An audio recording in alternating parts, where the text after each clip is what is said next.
Matthew, voices strong, they'll put up a fight.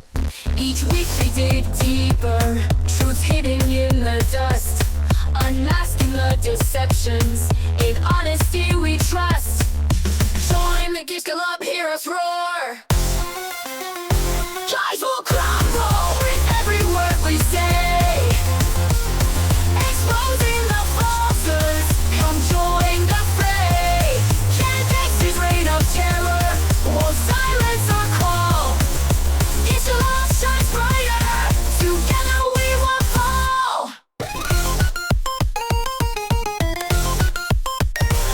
With clarity and courage, they'll dismantle the chains, breaking out of silence, no respect for her gains. Each podcast a journey, through the storm we will sail. Thomas and Matthew, their truth will prevail. Gish Club's our anthem, no turning back. Lies will crumble with every word we say, exposing the falsehoods, come join the fray. Candace's reign of terror won't silence our call. Gish Club shines brighter, together we won't fall.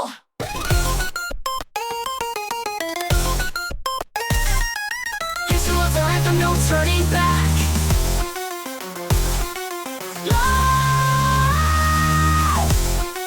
Lies will crumble with every word we say, exposing the falsehoods, come join the fray. Candace's reign of terror won't silence our call. Gish Club shines brighter, together we won't fall.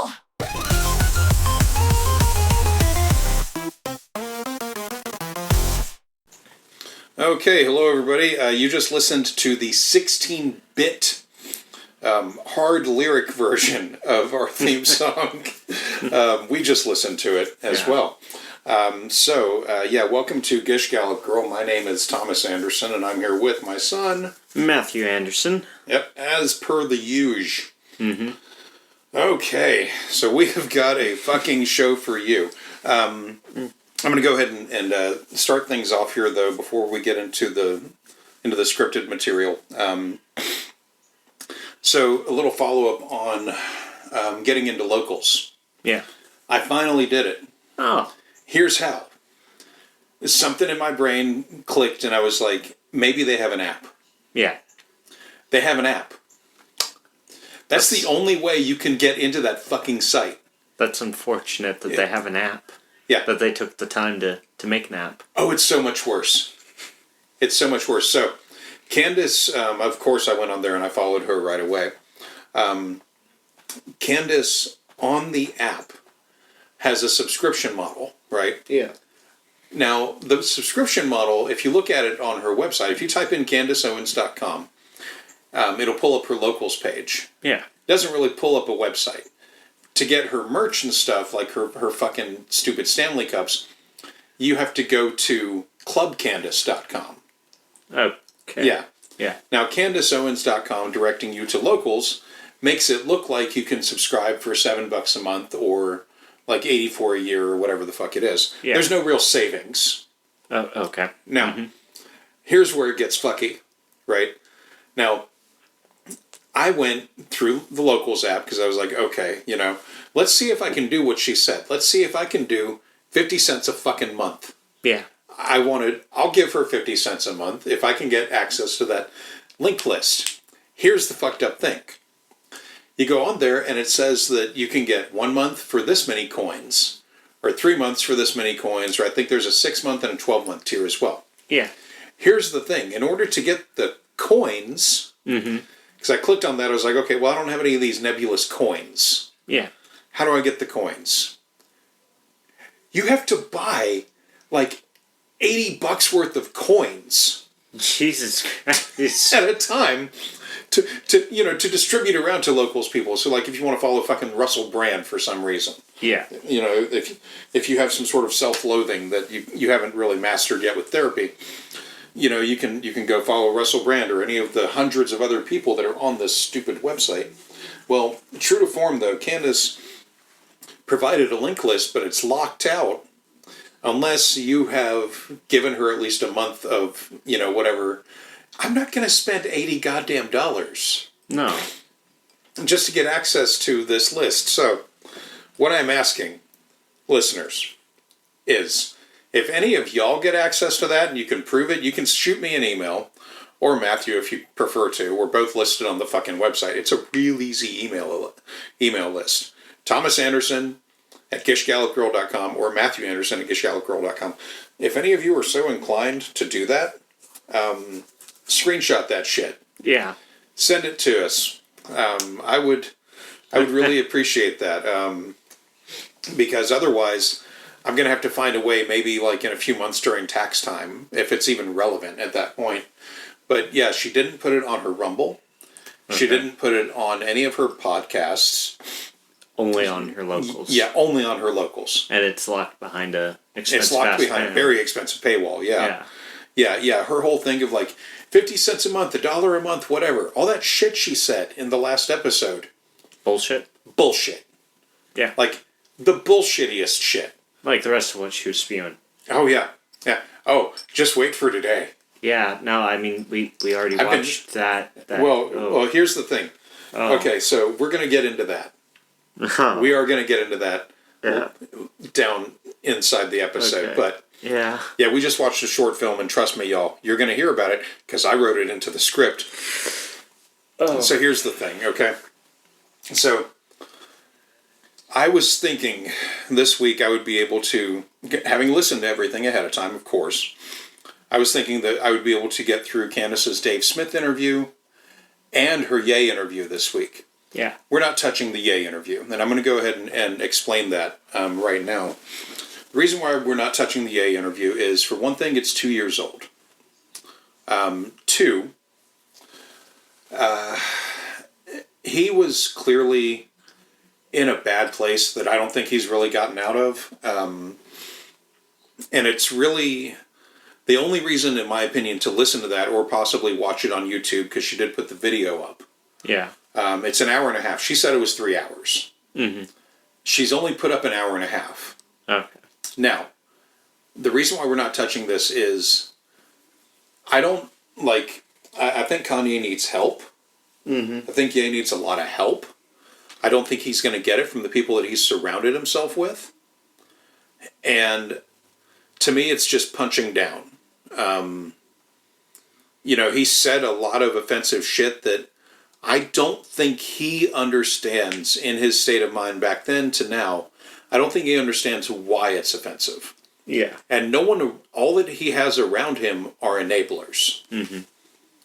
So, I don't have any sort of celebrity, good feelings towards Ye. He's not one of the people that I really, like, if he died tomorrow, I wouldn't really give much of a shit.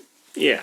But, I think it's only worth exploring to show how unintentionally cruel it can be to just enable someone like him when they need a lot of help. One of the things that stuck out to me that I wound up looking up that he says, and look, if y'all want to get a handle on this thing, listen to it, download it, watch it, whatever you want to fucking do. But one of the things that he said that I wound up looking up was, he said that he was, man, I want to say it correctly, but I'm pretty sure he said something about how he was like the first Black American billionaire or the first Black billionaire. Yeah. He didn't have $2 billion. Mm-hmm. He never had $2 billion. He was worth that much on paper because he had a deal with Adidas and a deal with some fashion house. It was Balenciaga. Yeah. He had deals with these companies that each of them was like, they added up to $1.6 billion. Yeah. He had $400 million to his name when he started. Okay. When he lost those sponsorships because of him saying things like, I'm going to go DEFCON 3 on Jews tomorrow.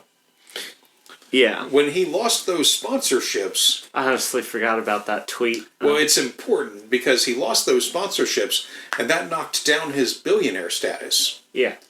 Now, he plays it out as like, that happened and and he doesn't really seem to recognize why. And the other thing, too, with that tweet in regards to that is he talks about how, like, he was going to explain what he meant. And it's like, dude, you were on Twitter. Mm-hmm. You could have explained that. Yeah. If you and your army of people had reached out to Jack, who owned Twitter at the time, Jack, whatever his fucking name is, if they had reached out to him and said, hey, Kanye wants to explain this.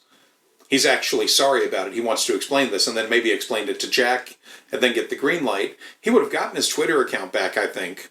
Yeah. And explained it, because that would have driven traffic to Twitter. Yeah. But the fact that he never did, the fact that he didn't use any of his media empire at the time to explain what he meant, that was on him. Mm-hmm. And whoever was controlling his shit. So, like I said, I don't wish any ill will towards the man.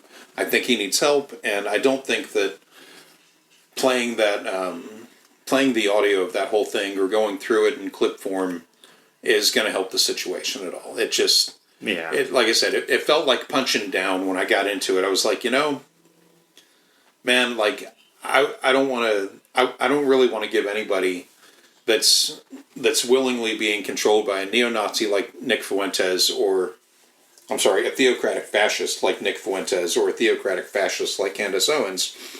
I don't really want to give them much space, but, I watched Kanye in that, and he reminded me of mentally compromised children and adults that I'd known growing up that were just being controlled.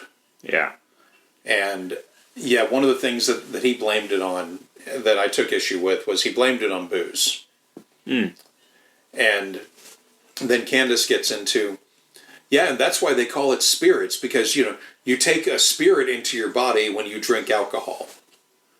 And, I rolled my eyes at that, because I do not become a different person when I drink. I become a looser person. Yeah. But I'm already who I am 99% of the time. You get that little extra 1% with me when I've had some liquor. Mm-hmm. I don't feel the need to hide. And someone like Kanye certainly doesn't feel the need to fucking hide who he is. I think, like I said, the man just needs a lot of fucking help.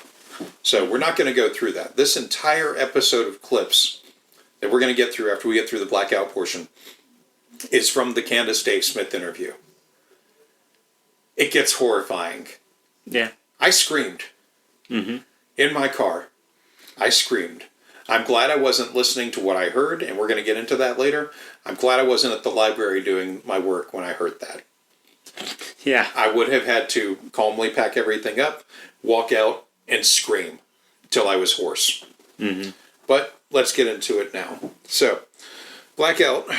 This is part 3 of 3 of this chapter, which was on government handouts and welfare. Self-sufficiency is the key to black success. So this will be the end of this chapter of Blackout. Candace asserts that self-sufficiency is the key to black success, but much like her chosen economist, Thomas Sowell, she provides no clear path forward of how that is supposed to happen. She actually says at the end of the first paragraph, the same government that freed us from bondage is the one that bound us in the first place. Which is honestly one of the most simplistic mindsets I think I've seen yet. The U.S. government allowed for slavery and was pushed to keep it going by lobbyists working for business groups and public misperception that relied upon it years after many other countries had outlawed it. The economy that someone like Candace will tell you was built on hard work and perseverance and risk usually fail to show how it was achieved without a reliance on slavery at some level in the early days of America. Candace also fails to recognize in this chapter that black citizens, decades after the Civil War, had a thriving community in Tulsa, Oklahoma. It was known as Black Wall Street, and these folks had finally achieved the dream. In 1921, Black Wall Street in the Greenwood District was destroyed by a racist mob in the span of 2 days. Families were slaughtered and dispersed, businesses were torched, and it wasn't recognized as an event officially for almost 80 years. Then, a few years ago, the fictional but amazingly good series Watchmen on HBO Max has this event as a galvanizing focus of the series. It's worth watching. But back to the content here. Candace basically spends 5 pages on a whole government bad, reparations bad, pull yourself up by your bootstraps tone that, while I am sure it resonates with white people and people that have never even thought about riding a city bus anywhere, fails to lay out in even a small way what exactly black citizens are supposed to do, except hope that their government representatives will do right by them. She spends much of this set of pages talking about how taxing the wealthy isn't the answer, while of course failing to realize that people like Jeff Bezos, Elon Musk, Donald Trump, and so many others use not only loopholes but also outright lies to escape taxes that, if properly taken, would likely fund several things that would help to close the gap between the mistreatment of past generations of black citizens and the people that have lived off of the legacy of that mistreatment. A lot gets said by people today, I've never owned any slaves, and that's true. I'm sure the last living slave owner in America died quite some time ago. But what they fail to realize is that previous generations that did own slaves used that labor to build their empires and their legacies, many of which continue today. No one is asking for those descendants to live in ghettos. People simply want them to pay their current fucking taxes most of the time. And it always fucking kills me that the same people like Candace that will weaponize the Bible will skip over the part of Scripture where Christ admonishes people to render unto Caesar what is Caesar's. Meaning, pay your fucking taxes. I've listened to a lot of Candace and various guests at this point, and I haven't heard her say that verse even once. The next chapter, which we'll get into next week, is titled On Education. Now let me do one thing here. Yeah. What's up? Yeah, with the, what was it? The whole taxes thing. Yeah. Fuck. What about it? Oh, not taxes, sorry. Slavery. Yeah. They're called interns now. Oh, yeah. Yeah, right. Well, there's another reason to appreciate the Biden administration. Yeah. Is that they've been trying to, I don't know if they actually did it, but I know that at least in Minnesota, so the upcoming Harris Waltz campaign, y'all, I know that unpaid internships are illegal in a lot of states now. Oh, fucking sweet. Mm-hmm. Yeah. Which was one big barrier that kept a lot of people that couldn't afford to be an unpaid intern. Mm-hmm. It kept them from finishing college. Yeah. Because okay, great. You've done your 4 years or you're coming up on it or whatever. And, now you've got to go be an unpaid intern for how long? Months? Mm-hmm. Months working 40 plus hours a week with no paycheck? Yeah. Are you insane? Yeah. Yeah, America was apparently, from what I read anyway about that, America was one of the only companies that was allowing for that. Yeah. Yeah. You mean countries? Yeah. Whatever. What did I say? Companies? Yeah. And fuck it. Yeah. So, Candace Show episode 40, the Dave Smith interview. Okay, so from the top, I can tell you all, as I said last week, this is an interview that goes off the rails in a way that I was not prepared for, and we will get there. Some of you that swim in this muck as well, there is shit coming that a sewer operator couldn't possibly see down the pipe. Like a torrent from 100,000 toilets letting loose at once. Candace doesn't do the usual cold open or theme song that we're used to in this episode. She just launches right into the interview. All right, I'm going to just jump right into this because I'm so excited to have you back. I guess not really back. This is the first time it's just Candace. The Candace That's show. true. Yeah, the last time I did your show, it had a feeling like the next time I do this show, it's going to be in a different place. PBD accurately predicted that as well, but he told me that was his favorite thing to watch was the conversation between me and you. And oh, yeah? Because we both are just you're a massive talent, and it's obvious that you're on your rocket ship, as they say, where people are realizing, wait, who is this guy? He's just supposed to be a comedian, but he actually knows so much about politics. I promise it's more of a comment on the rest of society than it is on me. I should be just a comedian. But I feel about me too, where I'm I think all I said was black people don't have to be Democrats, and then things exploded, and I don't really know why, because it wasn't that genius. Well, there's some... Yeah, I know why, Candace. First off, if anyone thinks Dave Smith is some sort of great political mind, well, they may need help. I haven't seen his stand-up or listened to his podcasts. That's a plural. But hearing him on here, I can't imagine he's any better or worse than Rogan. But to this point, Candace didn't just say that black people don't have to be Democrats. As we know, she followed it up with bad takes and bad videos, provided opinions but not facts to back up her assertions, and based an entire early career on the notion that black folks tend to vote Democrat for the concept of free stuff. Which she wrote a fucking book about, too. As evidenced by how every single show starts. Moving on, we'll see that Candace doesn't understand why she was fired still. Yes? This guy's voice. Uh-huh. It sounds like when you do the posh rich man. Yeah, Frederick, get the car. Oh. Like yeah, he's a blend of that and like Joe Rogan. Have you ever heard Joe Rogan? Yeah. Okay. Yeah.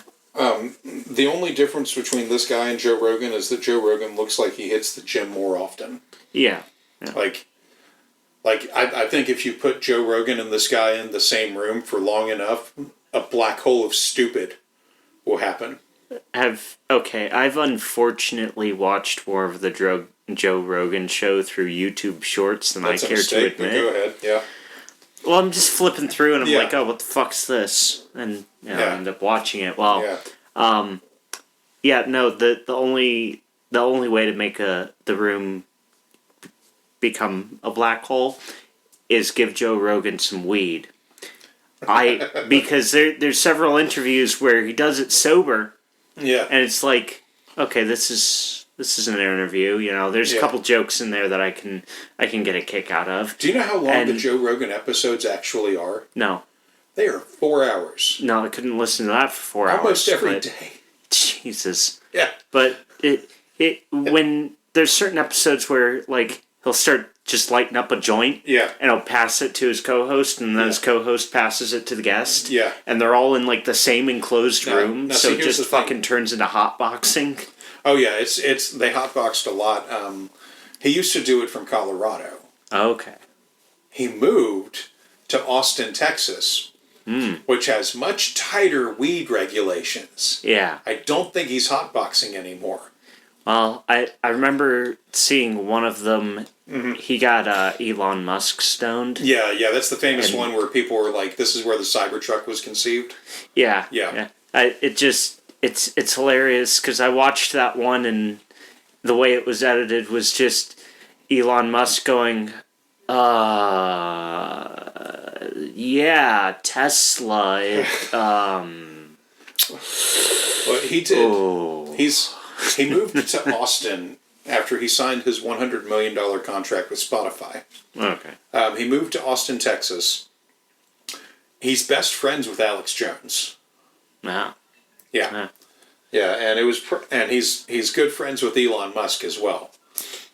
He's so stupid. He compares himself in his stand-up routine to when he's next to Elon. He feels like a dog. He feels like Elon's dog because he feels so stupid around Elon, who is not that smart.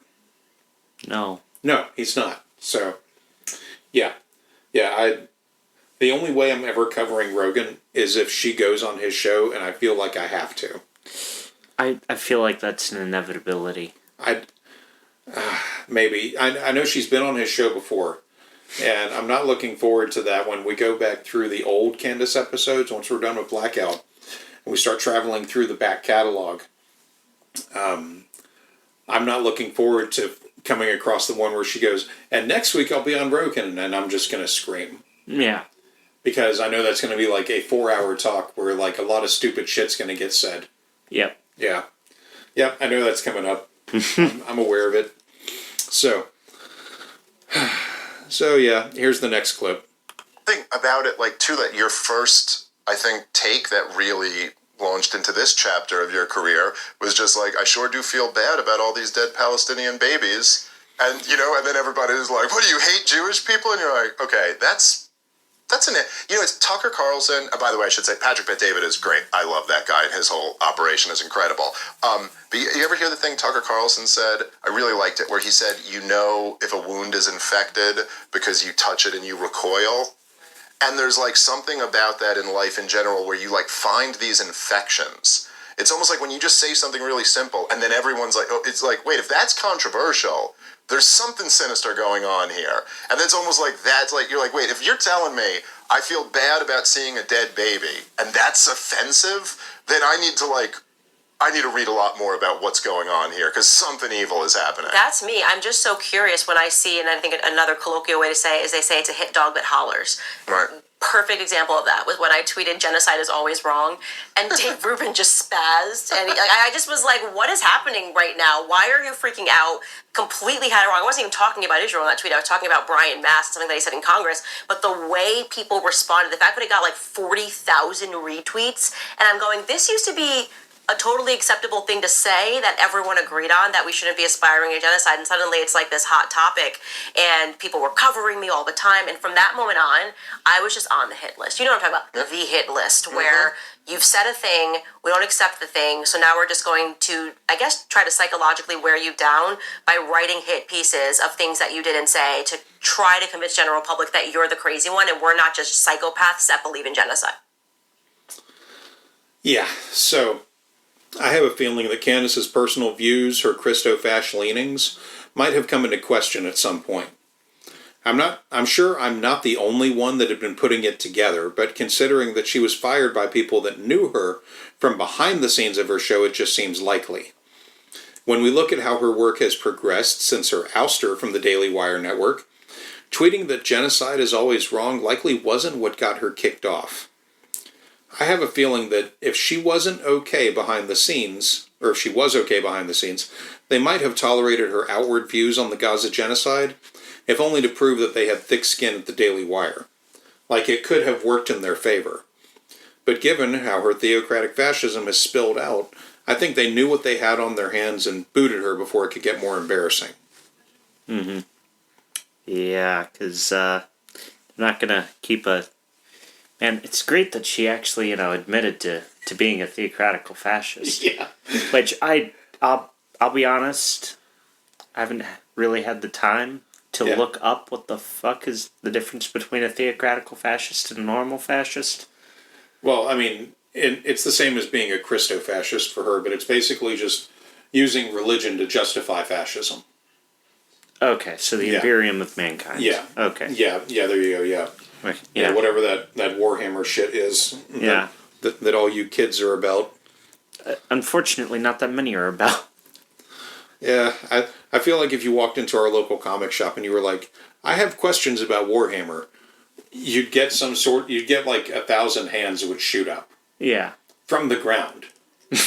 Let alone the 10 guys playing Warhammer in there, Yeah. So, here we go. Next one. Yeah, being against genocide shouldn't be too controversial. But it is today, and you are I think, obviously, you are right at the heart of it, because you're like me during BLM. I was black, saying common sense, like, hey, I know like that there's white people here, but they were never slave owners, and we can't just take all their money and take their jobs and tell them to literally, at one point, they were getting on their hands and knees and cleaning black people's shoes at the height of BLM. People should know that. And I was against that, and I said, this is kind of crazy. So this wasn't a widespread practice, which is why many of you may not have heard about it either until just now. This was a performative act notably done by Dan Cathy in 2020.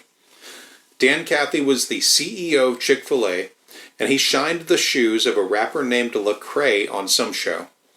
He said he was doing this as an act of contrition to apologize for white people being slave owners in the past, and said that white people should be more thankful and offer black citizens genuine hugs, friendship, and an ear to listen to their valid concerns as society moves on to deal with racism. Now, while some of that may be true coming from him, the move of shining shoes sparked some backlash and wasn't widely practiced, of course. I hadn't heard about it until this interview when I had to go look the bullshit up. Dave Smith actually says something decent after saying something dumb. You're now the Jewish person who's saying common sense, like, hey, this is kind of crazy. Like, America shouldn't be pledging allegiance to everything that Israel wants to do, and I think that's what's landed you in some hot water. Well, I think, and there's a lot of parallels there. Not everything. There's differences in the situation, but I think one of the parallels is also that it's like, as you were saying with the Black Lives Matter stuff, that also like, hey, this isn't good for us. Like, it's not even just like, first and foremost, it's not right. But even additionally to that, like, this isn't helping black people any. Some white dude doing some performance ritual of, like, cleaning your shoes or whatever, this doesn't actually do anything for black people. This isn't elevating us to, like, the next level. This isn't, like, getting the black people who are struggling in America out of poverty or something like that. None of this helps. And in fact, all you're doing really is kind of getting, like, privileged black people who were already going to be fine a nicer house. Right. This is nothing. And I kind of do feel the same way. Like, first and foremost, I think what Israel's doing to the Palestinians is wrong. Even, actually, first and foremost, I think my country should not be involved in it because it's hurting my country.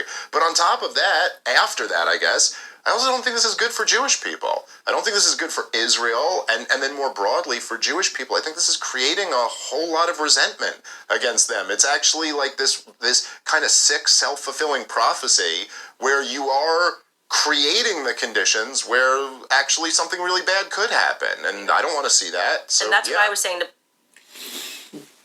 Okay, so here he doesn't sound unreasonable. Yes, supporting the Gaza genocide is a bad look for anyone that looks at it past Israeli propaganda. My take, of course, is that for Nazis, this is a thing they are using to point the finger at Jews, and it's little else than that. Like it's a good cover to hide behind. The reason why I keep calling it the Gaza genocide is because it isn't a war. But also, being of Jewish descent, I don't hate Jewish people, I despise the state of Israel.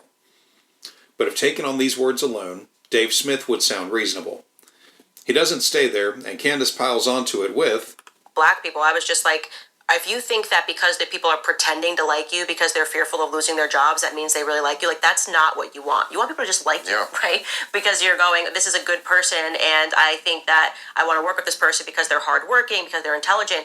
When they know that basically they got thugged into this, what do you think is going on behind closed doors? What do you think they're actually saying about you behind closed doors? I don't want people to look at me and think that everywhere that I am is simply because BLM went crazy following George Floyd, and they're just terrified to lose their jobs, and so they're just sort of subjecting themselves to this harassment, because at a certain point BLM just became a full throttle harassment of white people in every single regard. And it is interesting because I recognized that the people that were responding initially to the George Floyd thing were doing so out of what I describe as a childhood trigger. I think a lot of the things that we've been conditioned and a lot of our responses are due to childhood traumas that are happening in the classroom. So like they've got us public school system, Jimmy Carter kind of signed in the Department of Education into law. I think it was in 1970. Yeah, that would be a miracle. Carter wasn't a president in 1970. Carter signed the Department of Education into existence in 1979, and it started work in May of 1980. Previous to that, President Andrew Johnson had signed a similar office into existence in 1867. And it was tasked with gathering raw data about the American school system to get a handle on what exactly was going on. It was criticized as an overreach and was whittled down to be the Office of Education within a year. It wasn't a cabinet-level position for over 100 years, but Carter's signing changed that. As for what Candace said about BLM forcing white people to accept that, Black lives actually matter, if anyone felt forced or coerced to be nicer to black citizens, then that was their own fucking problem. I think if they had just been decent people to start with, they wouldn't have felt pressure to do a reckoning of their own personal bullshit. I certainly didn't have to. Mm-hmm. Yeah, I mean, shit, I never quite understood what anybody's problem was with black folks, because shit, especially when I started working at Wendy's. Yeah. I was working there, and half the night crew is black guys, and they were all really fucking nice to me. Yeah, Nothing was funnier than when the one guy started yelling at me, though, and the rest of them all looked at him, and they're like, hey, be nice to him. He's our little white kid. And I was like, I don't know how I feel about this, but all right. Yeah. I mean, Like, I loved those guys. They were great. well, like most, I mean, people are people, and in most jobs that I was ever in, where I had employees or whatever, generally, and there were always exceptions to every rule, but generally, the black workers I had were better. They were almost always on time. Mm-hmm. They got shit done right. Like, I'm not saying that they were better necessarily than the white people, but, they just worked better and harder because they were fighting against that social bullshit that they'd been fighting against probably their entire lives. And I was always very cool with, like, I always treated my crew, regardless of who or what they were, with the same level of dignity that I always wanted to be treated with. But, yeah, I never had an issue. Or rarely had issues. And it was usually like, okay, so-and-so is just checked out. Yeah. But in a given restaurant that I would manage, we would go through way more like white folks, especially when they would say something off color to me, like, oh, so-and-so, like, they just think they can get their way because they're black. And I'd be like, hey, no, you don't get to talk like that around here. Yeah. No, I don't know who made you think that it's cool to talk like that around here or around me like that, period. But this is your only warning. Mm-hmm. And I wouldn't, throw extra chores on them or anything. Like, it was like, okay, you have this one warning. And most of the time, those people would get themselves either fired or quit, or, I'd get some notice a couple days ago that they didn't feel right working there anymore. And I'm like, okay, whatever. And when the others would ask me, like, why did they leave? I didn't throw them under the bus. I didn't feel like anybody needed that kind of following, but, I'd go, well, I guess they just weren't working out here. We had a conflict, and I guess it was too much for them. But it was funny to me how most of the times when that would happen, within, a couple minutes to a couple days later, they'd tell me, I think so-and-so was racist as fuck.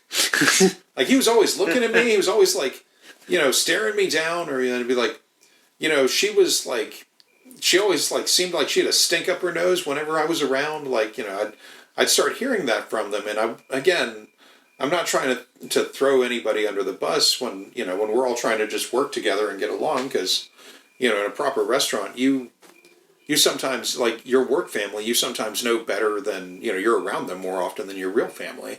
Mm-hmm. And so, like, I didn't need that kind of, like, bullshit going on. Yeah. And it was like, yeah, or they'd hear about them. Like, so-and-so would go to, like, another job where everybody knew everybody, because the restaurant industry is entirely filled with people that just move around from restaurant to restaurant. Yeah.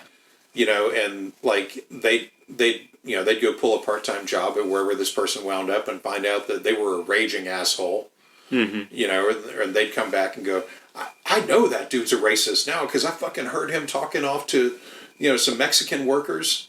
Like, it's like, oh, like I was always trying to keep the peace in my own place, but, they'd start trading notes, and there's nothing I could do to stop that, and I wouldn't want to anyway. I'm like, I'm not going to defend somebody that's a fucking dick. Yeah. But yeah, I said most of the time, though, I could rely on my black employees more often, and it wasn't due to any kind of preference. It was just how shit rolled. Yeah.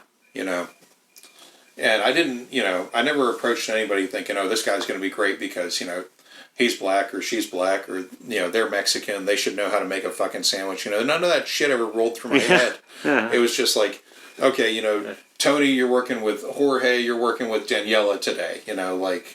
Like you guys all just please work together. I have shit to do. Mm-hmm. Come get me if anything happens. Here's my numbers if anyone needs a fucking refund. Yeah.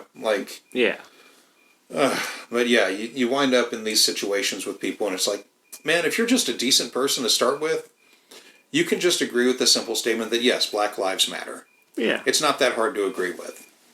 And the statement is there to remind people that, yes, Black lives matter, because a lot of times they weren't mattering. Mm-hmm. You know, especially with the police violence, like with George Floyd getting killed. Yeah. You know, the people in the police department tried to sweep it under the rug. Yeah. In spite of it being clear on camera that he was killed by a cop. Yeah. You know, like, come on, man. So yeah, it's a simple enough statement. It's a simple enough thing to get behind. You know, like I said, if anyone had a problem with it, it was their fucking problem. Mm-hmm. You know, but yeah, so on to the next one. And at that very moment, they were like, okay, now we can propagandize these kids, and they'll have triggers. They don't even realize they're triggers when they become adults. And so for Black people, we are learning, without us even realizing it, that slavery, racism is like the worst evil that could possibly exist. Think about, you go through this emotional conditioning, this could happen any day. So it becomes very easy with people who want to achieve power to just go, hey, Black America, like Trump's about to get elected, you're going to be back in chains. And Black Americans believe that. Like, it's such a ridiculous thing, a ridiculous notion that in 2020, had Trump have been elected, or 2016, had he been elected, we would go back in chains. But the majority of Black Americans legitimately believe this because the media was insisting on it, and then we had this childhood trauma. Jewish Americans, it's the Holocaust, right? It's like we spend a lot of time studying the Holocaust, and it's actually a trigger for all Americans, myself included. And I saw this happening where instantly, whatever happened in Israel, the first thing that was being correlated was the Holocaust. Yeah. Yeah. No, I mean, when I was, when I debated Dennis Prager for that Zero Hedge debate, there was one point where he was, and I don't know if you could capture this on video, but I was only like a few feet away from him. But there was one point where he was talking about Jew hatred and how it's a different virus than everything else, and and he was like, his eyes were getting watery, like he was like getting emotional, like he believed it. You know what I mean? And there was almost like a moment I almost wanted to like put my arm around him and be like, "Hey, man, like." None of this is real, dude. So, like, it's okay. You don't have to be scared. Like, there's not about to be another Holocaust. That's just not. And there is, like, this deep-rooted trauma that, like, gets passed on through generations where it's, like, this real belief that this could happen at any moment. And I just don't, I was, somebody on Twitter told me recently the other day that they said they go 20% of Americans want to see Jewish people exterminated. And they go, they'll never say that. But about 20%, which first off kind of begs the question of like, well, how did you scientifically arrive at this number of 20? Like, if they won't say that, how do you just know? But I'll... So, here we are again with Candace wiping away the Holocaust casually and Dave Smith following up. I didn't watch his debate with Dennis Prager, if it can be called that, but his statement near the end that 20% of Americans would like for there to be another Holocaust, you know, from someone on Twitter. While that might be an empty guess, I decided to follow up on it with some simple math to see if I could get a higher or lower number based on simple things that are researchable. What I found were study results summarized by a source I find questionable, the Times of Israel, but backed up by the ADL, which stated that the number was at 25% of Americans based on polling data. Now, it did not say that there was a Holocaust desire in the study, just that the general views of up to 25% of the population were and are anti-Semitic. The poll only consists of 11 questions, and they have gone unchanged as questions since the 1960s. The general tone of the statements in the poll is conspiracy-based, such as, Jews have too much control and influence on Wall Street, and respondents are supposed to mark whether or not they agree. I wouldn't call that scientific, but given the nature of the sensitivity of the subject, it might be the closest thing we'll ever have to a study of the matter. Candace and Dave dish for the next several minutes about material we've covered previously, such as her feelings about Edward Bernays and breakfast, and I won't play that section here. They go on to discuss over several minutes, and I can actually approve of this, that Israel doing a genocide is bad. Anyone doing a genocide is bad. They go on to start discussing Israel more, and we get this. But, as I'm sure you know, I mean, and this comes off like, you know, it's almost like people are trained to dismiss this as kind of kooky, but it's the reality for any and everybody who knows this stuff knows it. What the neocons are essentially the Likud vanguard in America. And they've all of the, and they write it in their own words. I mean, you can go, I think I mentioned this last time I was on your show, but just for everyone, if they want to read this, go read A Clean Break, A New Strategy for Securing the Realm. And it was written by Richard Pearl and David Wormser to Benjamin Netanyahu in 1996, when he first became prime minister. This was their letter to Benjamin Netanyahu on what the new strategy for Israel ought to be. And the new strategy for Israel, what is regime change in Iraq, making deals, bribing off the surrounding Arab countries so you don't have to do this silly peace process thing that every U.S. president had been insisting you do. And so that's, this is a huge part of why we've embarked on these terror wars over the last 20 plus years. Your perspective is we're doing this because it's actually securing Israel, not because it's securing America. Jumping in here to... Yeah, so I looked into this, of course, and he isn't wrong. This is a public policy document produced for Netanyahu from 1996 during his first run as their prime minister, and it advocated for Israel to become less dependent on America, drive further into Palestine, and to be a partner in the Middle East as much as it could and not be a dependent state. This was new material for our show, and I thought it deserved a mention, since it isn't bullshit either. To a point, though, this is the kind of thing that sets the audience up to see Dave Smith and Candace as telling the truth. Kind of like a seasoned fighter jabbing out to test the opponent's reaction time, speed, footwork, and so on. It's what is in fighting called an auto set. And once you have someone in your auto set, once you're in someone's auto set, it's hard to extract from it, even if you know better. And I think it's the kind of thing that works on their audience. For the fascists that already don't like the neocon ways or Israel, putting them in the same general group, which they rightfully belong in, with something that can be Googled easily is a nice layup. So, credit. Okay, did he say the Venturian? What? Did he say the Venturian Guard or something like that? No, the Likud. The Likud. I'm sorry, the Likud. The Likud. Okay. Yeah, the Likud. Where was or I the getting Vanguard. Okay, I was getting the V from Vanguard. Okay. Yeah. The Likud of the... He said the Likud or the Vanguard, yeah. Yeah, the Likud or the Vanguard with neocon... The only thing that came to my brain was some sort of fucking D&D session being played and names being distributed because of it. Right. But also the what was one of the name of the writers? I don't have them written down. Okay. Yeah. He only named 2. There were actually 3, but yeah. Okay. Well, the one with the really weird last name. I don't know. They were honestly I didn't see any point in writing down their names. Okay. Yeah. He did get them right. He got the 2 of the 3 right. So. Yeah. I was gonna say that. The one I kind of want to steal that last name for my D&D session because. Go ahead. He's an asshole. He's a neocon asshole. Go ahead. I just gotta know what it was. Oh, just look up A Clean Break. Okay. Yeah, just look up A Clean Break 1996. It'll come up. Yeah. Okay. Cool. Doing that in incognito because I fucked up my algorithm on YouTube from looking up things on Google normally. Yeah, bad idea. Yeah. Yeah, don't do that. I use DuckDuckGo for almost everything. So here's the next one. That's certainly a huge element to it. There's other elements, but that's a huge component of it. So Israel, very small country, like size of New Jersey. How is it that small country has been able to garner so much power over the American politicians, right? Over the American political scene. Forget politicians. We would also talk about the publications. There is clearly a neocon movement.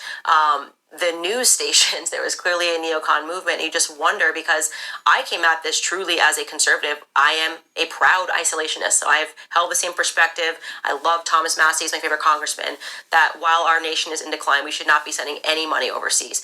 And that was totally fine in the conservative movement. Like, everyone agreed with me, and everyone agreed with me on Afghanistan, and they agreed with me, kind of. Some neocons were actually very radically pro-Ukraine, even though they were trying to mask it. But then on the Israel stuff, they're just like, no, this is different. This is a different carve-out. And I'm going, why and how? And not just that it's different, but that they immediately become the woke. Yeah, they become the woke. I just wanted to stop there for a beat. They're going to get more into this, but it's really just horseshoe theory here at work, where they think the extreme right and the left in general are seen as two sides of the same horseshoe. Yeah. You know, when you're talking about neocons versus neolibs, that's basically what they are, you know, just two sides of the same coin. But, when he said they become the woke, I was just like, oh, come on, dude. So, here's what's next. Mm-hmm. Not just like that, it's like, oh no, I think this is an exception, and here's my argument why.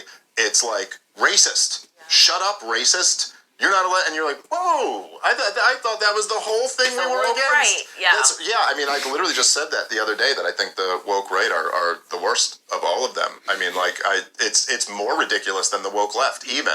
And at least the woke left isn't, like, pretending to not be the woke left. That's why you know? I actually hate the neocons more than I hate the left, because at least they're owning that this is what we do. Like, we will always use emotional arguments to talk about slavery, but the woke right pretends that they don't do that, and like they believe in free speech and the best idea should win, unless it's an issue that they care about. Then they're like more woke than anybody else. Like, yeah, that's right. I mean, and with the exact same tactics, just dismiss you, smear you, and also just you know, that like the neocons. I mean, we were talking about this briefly before, but the thing that just what I hate so much about them is how much they also like I'm old enough to remember the George W. Bush years and the Barack Obama years really well. Like, I remember them quite vividly.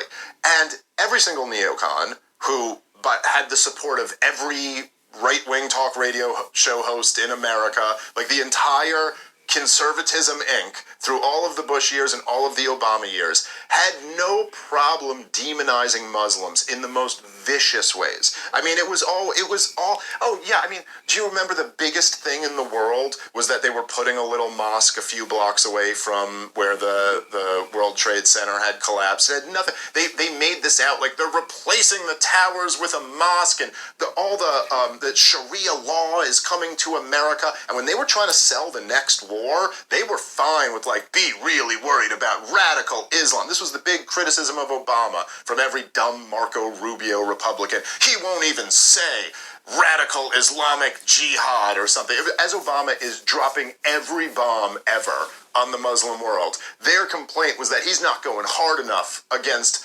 radical Islam. And then when Donald Trump rose up and was like, we don't need to be fighting these wars. We shouldn't have fought the war in Iraq.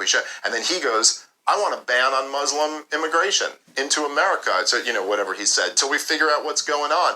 Then they all turned around and went, racist! Yeah. You evil racist! You can't demonize Muslims like this. And it was like, dude, I remember you were just doing this 5 minutes ago. And likewise, like I was talking about in 2004, when George W. Bush was trying to get reelected, and it was a close election, and the war was already getting fairly unpopular, what they ran on was a constitutional amendment to ban gay marriage. They tried to find the wedge issues and then be on the conservative side of it and get the conservatives riled up and say, hey, we're going to be on your side for this so we can get reelected.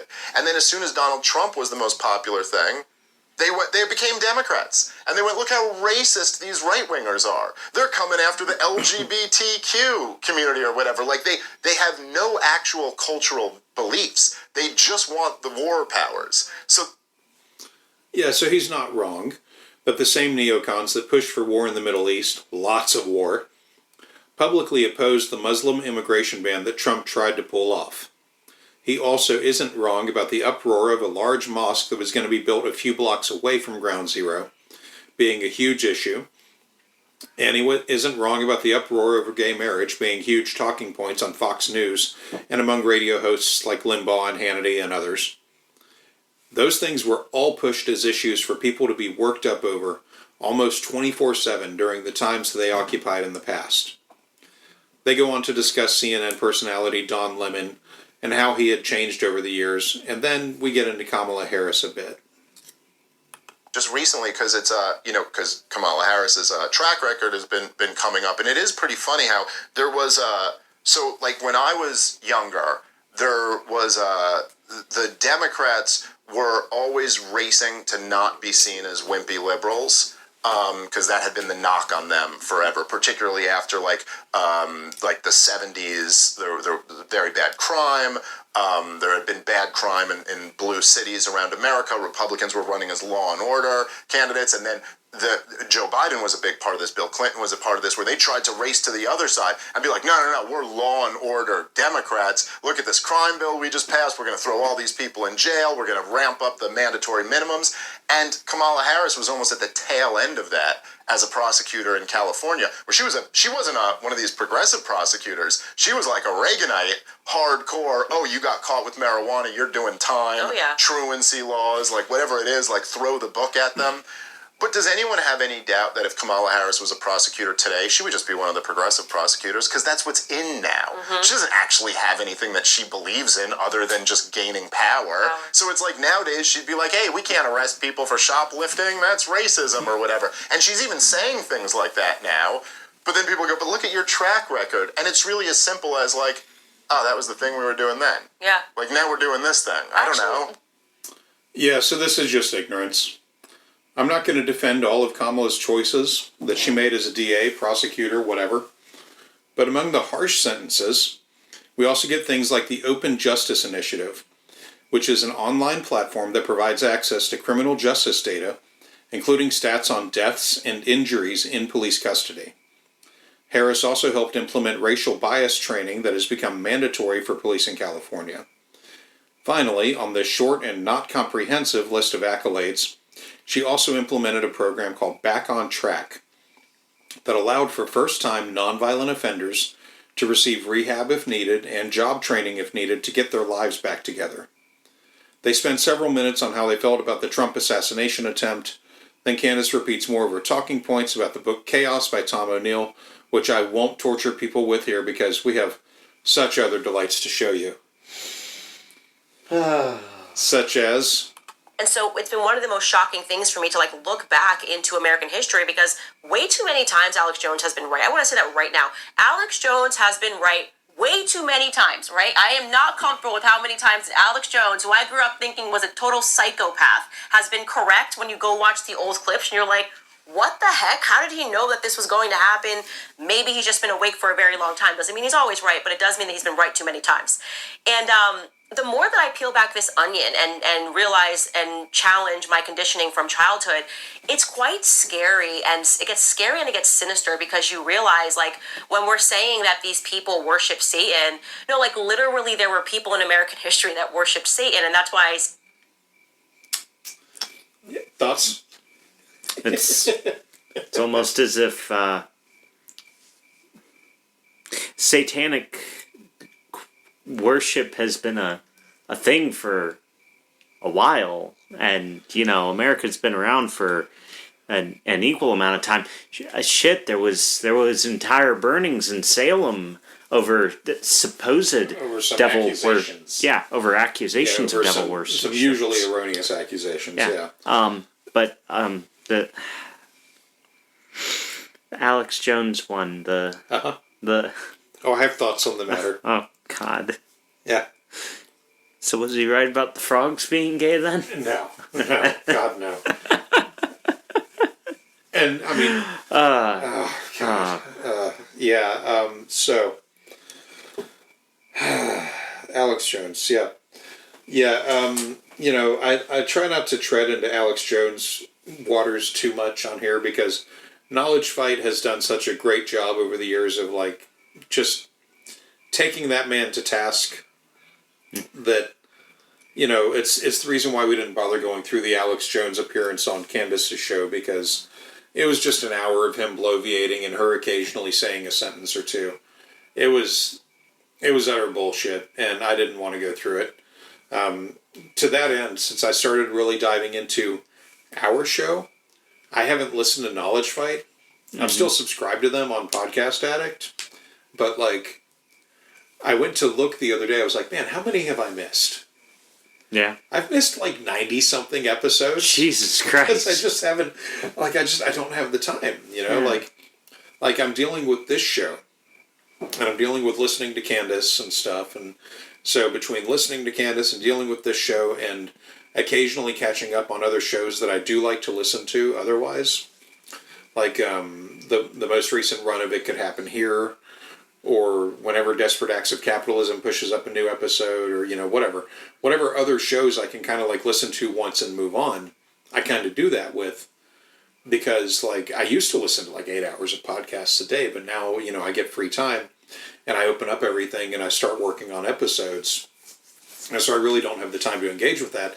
And because I'm dealing with this bullshit, when I am listening to something in my car to get my mind off of it, I'm listening to music. Yeah. Upbeat, high-tempo music. Mm-hmm. So that my brain is ready for the next round. Yeah. Yeah. So, yeah, I named that quote, AJ's Charlie Brown. And that's a big nope. I think my favorite part about that line of thought is that if asked, most people I've engaged with can't name a single thing that Alex Jones was right about that wasn't already some sort of accepted truism, such as that someone would try to assassinate Trump. Someone would try to take down the Twin Towers and possibly succeed. Also, that there would be school shootings with one of the easiest rightful platforms to handle that's ever been made, and so on. Like, fuck right off. Candace goes on to talk more with Dave about her whole Apollo program bullshit, and it's nothing new. He talks about Aleister Crowley, again, nothing new. She plays the Tucker Rogan clip again, nothing new, just playing the hits for a bit. And the interview is about midway through, so they're still getting loose. Dave Smith, of course, is just going along with everything. Candace and Dave find another simpatico in their feelings that, quote, the elites are all doing black magic religion and pushing atheism on everyone else to secure the darkness or whatever for themselves. It should be noted that they don't produce a single modern name. That got you? Trying to claim the darkness for themselves. Yeah. Yeah. Yeah, well, they're like, oh, well, these elites, they push atheism on everybody, but clearly, like, they're all doing black magic and, like, they're involved in all this shit, which, like I was saying, they don't, it should be noted, they don't produce a single modern name. Yeah. At all. In any of this shit, which goes on for several minutes, and I have chosen to spare the audience the grief of this. I slogged through it always the first time, and then again during clip cutting. You are all free to seek it out if you want, but there's nothing of substance here for about 20 minutes. Fucking hell. Yeah. Finally, we get into something almost new. Literally, I mean, there are still people obviously who are changing their lives in this direction. It's like, what is that if not a demonic possession? And I think for me now, I look at things like psychology, and when I studied Sigmund Freud, it's really scary how every person that we learn about in school that they were a hero was actually a pervert. No, it's terrifying to us. Basically, what's happening in the public school system is an inversion. It's like you hated McCarthy. No. He knew what he was talking about. Communists were taking over the American government. You absolutely loved Sigmund Freud, this like psychology breakthrough. It's like, no, this is when they realized that they could just like use psychology to modify human behavior. Sigmund Freud, as a fact, I don't know if you know this, Sigmund Freud was a person who created psychoanalysis. This has got me in a lot of trouble with journalists a long time ago. And they, of course, they didn't debunk anything I said. They just called me anti-Semite because Sigmund Freud's Jewish. Like, who cares? Like, I didn't even mention who cares if he's Jewish, right? He created psychoanalysis because he had a bunch of women that were coming to him saying that they were being raped by their fathers. He was friends with their fathers, okay? And so he created psychoanalysis to convince them that their memories were wrong and they were actually attracted to their fathers, okay? Sigmund Freud was a homosexual man. He had a affair. One of these such fathers was his best friend. I'm big blanking. Coke addict too. Yes, right? drugs as well. Hero in our textbooks, but his best friend Robert. I'm blanking on his last name, and I could actually probably look it up. He was another one of these men who, factually speaking, raped his son. His son spoke out about it, So it's like, it's not something we have to, like, imagine whether or not it was real. And the only reason we know this about Sigmund Freud as a fact is because this guy who graduated Harvard became one of the executives or had a role at the Sigmund Freud Archive Center, whatever. Yeah, so Freud wasn't a homosexual. And aside from being married to a woman, he had 6 kids. Candace can't remember the name, so I looked it up.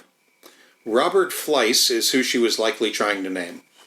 He was the son of Wilhelm Fleiss, a close friend and collaborator of Freud. Robert was also a psychoanalyst. He hinted several times, but never came out and said that his father had done anything sexual with him.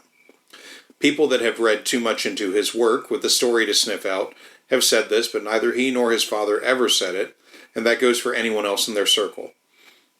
And of course, the man she is talking about at the end there was the project director of the archives of Sigmund Freud, and we discussed him in episode 14 or 15. Doesn't matter much because Candace's take is, of course, bullshit. As stated before, Freud didn't make an entire field of medicine to hide pedophilia. That's horseshit. He famously loved cocaine, which wasn't illegal during his life. Yeah. Yeah. I mean, when was he alive? When was he alive again? Oh, fuck me. Like the late 1800s, early 1900s. Yeah, no, it was still legal. And yeah, it was still very legal for... Yeah. It was legal in America until the 70s. As a matter of fact, I think Coca-Cola was still made with Coke. No. No? No, famous myth. Yes. Okay. It was made with cocaine at one point. Okay. There's a whole dollop on it. Okay. They did it, I think, when they did a dollop in Atlanta, because that's kind of the home of Coca-Cola. Yeah. They did an entire episode about it there. Okay. And it's shocking. Like, the modern day Coca-Cola like factory tour guides won't even talk about it. It was a part of the company's history. Yeah. But they won't discuss it. Yeah. So, yeah. It's all kinds of fucked up, and it's worth checking out. I don't know. If I was a tour guide, I'd feel required to like go in with like some powdered sugar in like a little bag and just like dab it up on my upper lip and just go, okay, now. I think that's what you get. I think that's when you're like, I want to get fired from this job. Yeah. I need unemployment. I want to get fired from this job. I think that's when you do that, because otherwise, I'm pretty sure they're running a tight ship over there. Yeah, I mean, but one can always hope that, maybe Coca-Cola one day, a super special version will come out. Who knows? So, then we get into the next clip. Magnus Hirschfeld, who introduced transsexual. He was the first guy came up with being transsexual. He was one of the fathers of transsexualism.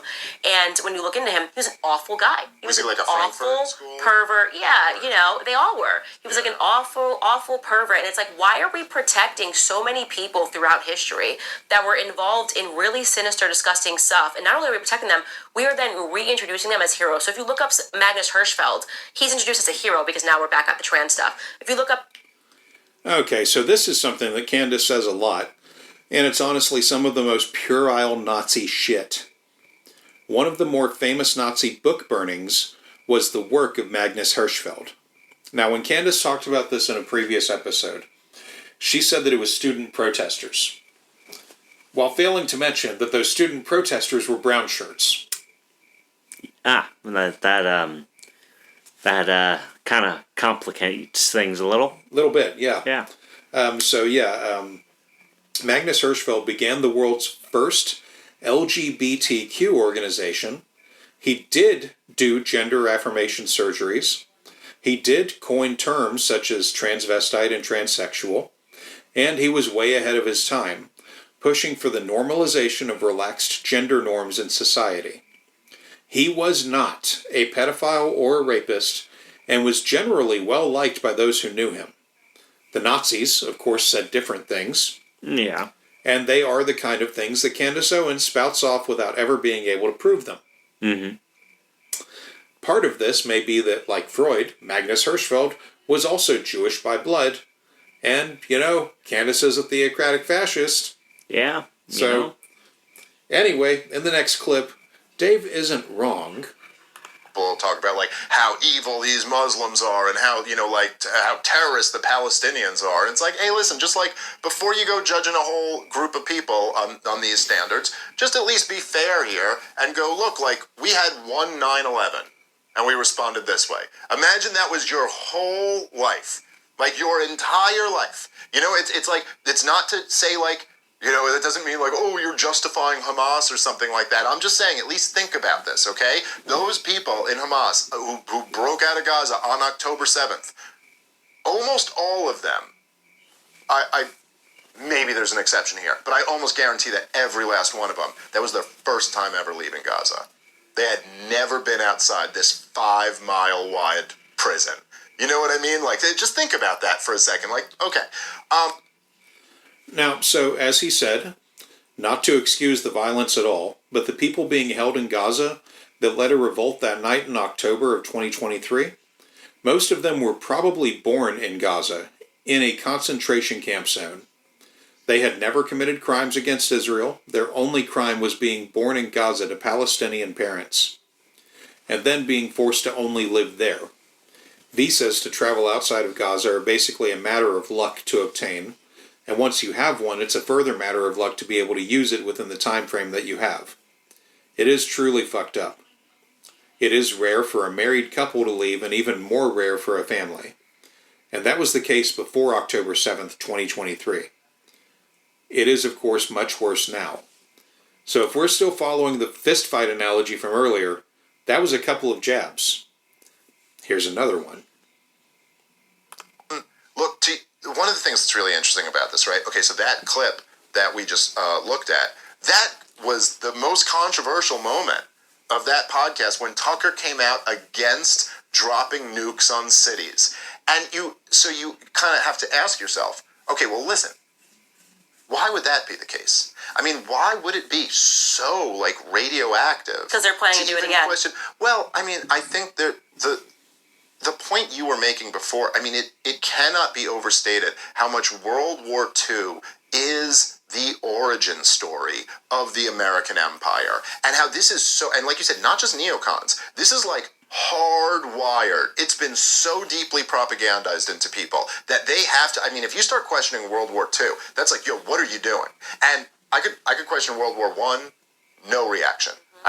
We never should have fought World War I, which we shouldn't have fought, but we never should have fought World War I. We never should have fought whatever, any other war you could talk about. Vietnam, no problem. Iraq, obviously we shouldn't have fought Iraq, and everyone will admit this. But World War II is like a different thing. And I know, just to be clear here, because people are always like, are you implying that, like, I'm not implying anything. Doesn't matter, they're going to write the article anyway. Yeah, I don't care. But just for anyone who's honestly interested, like, no, I'm not implying that. Listen, part of the reason why World War II works as this, like, origin myth is because the Nazis and the Imperial Japanese are really good villains. Like, it's really easy to make them the villains because they were really, really evil regimes. But the point is that how many people today, when you're just talking, I mean, regular people I'm talking about, when you're just talking about the war in Gaza, is the first thing they go to. We killed a whole lot of people in World War II. I mean, was that not justified? Right? And the answer but the answer already answers itself. They're not even asking the question. Obviously, that was well, the starting point is, well, that was justified, so why isn't this? I mean, Bobby Kennedy literally said this to me. When I'm talking to him about the Israel situation, he goes, listen, with the Nazis, blah, blah, blah, you're like, wait, we're comparing Hamas to the Nazis? It just makes absolutely no sense. But the thing is like this. So he isn't entirely unreasonable here either. He mentioned there, talking with RFK Jr., who has established himself as someone that can be taken seriously, so I don't really care what he has to say about much, but sure, war is bad, okay? Yeah. I can agree with that, generally with specifically fighting fascists being an exception. But what starts to come next are the wild haymaker punches from Dave. World War II, and by the way, if you haven't, and anyone listening to, you got to read Pat Buchanan's book on World War II. It's called Churchill, Hitler, and the Unnecessary War. Is like just an incredible book, because the real deal is that World War II is, objectively speaking, the worst thing that ever happened in the history of the world. That's what it is. It's the worst thing. The biggest mass murder campaign in human history, destroyed Europe. The foundation of Western civilization just absolutely destroyed. Tens and tens and tens of millions of people just all lost their lives. And the truth is, and if you go read Pat Buchanan's book, you see this. There were off-ramps all over the place. Like in the whole lead up to the war, it's like we could have gotten off here, we could have gotten off here, we could. And the only lesson from history that you're ever allowed to learn, which they will say to you all the time, is what? Is appeasement. Oh, you're Neville Chamberlain. You ever don't want to fight a war? You're Neville Chamberlain. Oh, look at you, appeasing. You probably would have wanted to appease Adolf Hitler. Oh, you don't want to fight a proxy war in Ukraine against Vladimir Putin? You're Chamberlain. You would have appeased Hitler. You would have given him Yugoslavia. It's like, oh, you don't want to fight a war in Iraq? Chamberlain. Like, this is the only lesson you're supposed to learn. That's why whenever somebody wants to call you evil, the first thing they say is Adolf Hitler. Like he's the only person that's been put in the American mindset as a reference point. When you want to call somebody, it's like, oh, she's literally Hitler. And I have felt that heat since doing the show because I've introduced other facts about World War II that Americans don't know. So I shared the documentary, which I said everyone should watch this as a baseline because it threw me for a loop and I realized how severely propagandized it was about World War II. That's, again, not to say that I'm saying the Nazis were good people, but it might also be something that Americans should know is that after the war had ended, BBC's documentary, The Savage Peace, we went after people who were not Nazis, we went after people who were not even Germans, they were just German speaking. We just went after these innocent civilians, lined up their children, shot them, ran over their legs for the crime of them speaking German. So, Candace jumped in because I think she felt the vacuum of not hearing her own voice for a while. And we've discussed the bullshit she's been peddling, so I'm not engaging with that right now. We're going to talk about Dave mentioning Pat Buchanan in his book. For those unaware, Buchanan is a fucking lunatic. He has been pro-Nazi for much of his political career, and has authored several books, all of them being revisionist history, and this book is no exception. Buchanan has run for the office of president several times, but he's been seen as too extreme in the past and hasn't gotten far. He's been seen as too extreme by the Republicans. Jesus. Yeah. These days, though, who knows? Anyway, Buchanan argues in this book that he mentioned that Hitler made peace offers to Britain prior to attacking Poland that Britain rejected. Poland had a guarantee of support from the UK, and when Germany attacked them, they made good on their promise. Buchanan argues that had Britain accepted Hitler's offer of peace and allowed Poland to suffer, that Britain would have been spared the wrath of the Nazis. He claims that Hitler never wanted a war with the UK, seeing them as a sort of ideological brother to his fascist regime. He says the evidence to support this is that Germany didn't build up a navy to really hit the UK. Never mind the Nazi Armada. Yeah. The thing is, though, there is no evidence to support Buchanan's claims, which is typical for his work. To sum it up, he argues that had the UK played nice with the Nazis, they wouldn't have had to enter the war, and it would have been a peaceful fall into oblivion for most of the rest of Europe. What comes next is familiar to those of you that have been listening to this show for some time, and I debated cutting it. I chose to keep it in, because it immediately follows the clip that we just heard, and I want y'all to hear the ramp up as these two ding-dongs yes and each other. It's so... Uh-huh. Before we get into that, yes? Okay, so the guy that is deemed as too extreme, I already forgot his name. Pat Buchanan. Yeah. Okay, I didn't forget his name. Okay, fair. Okay, Pat Buchanan.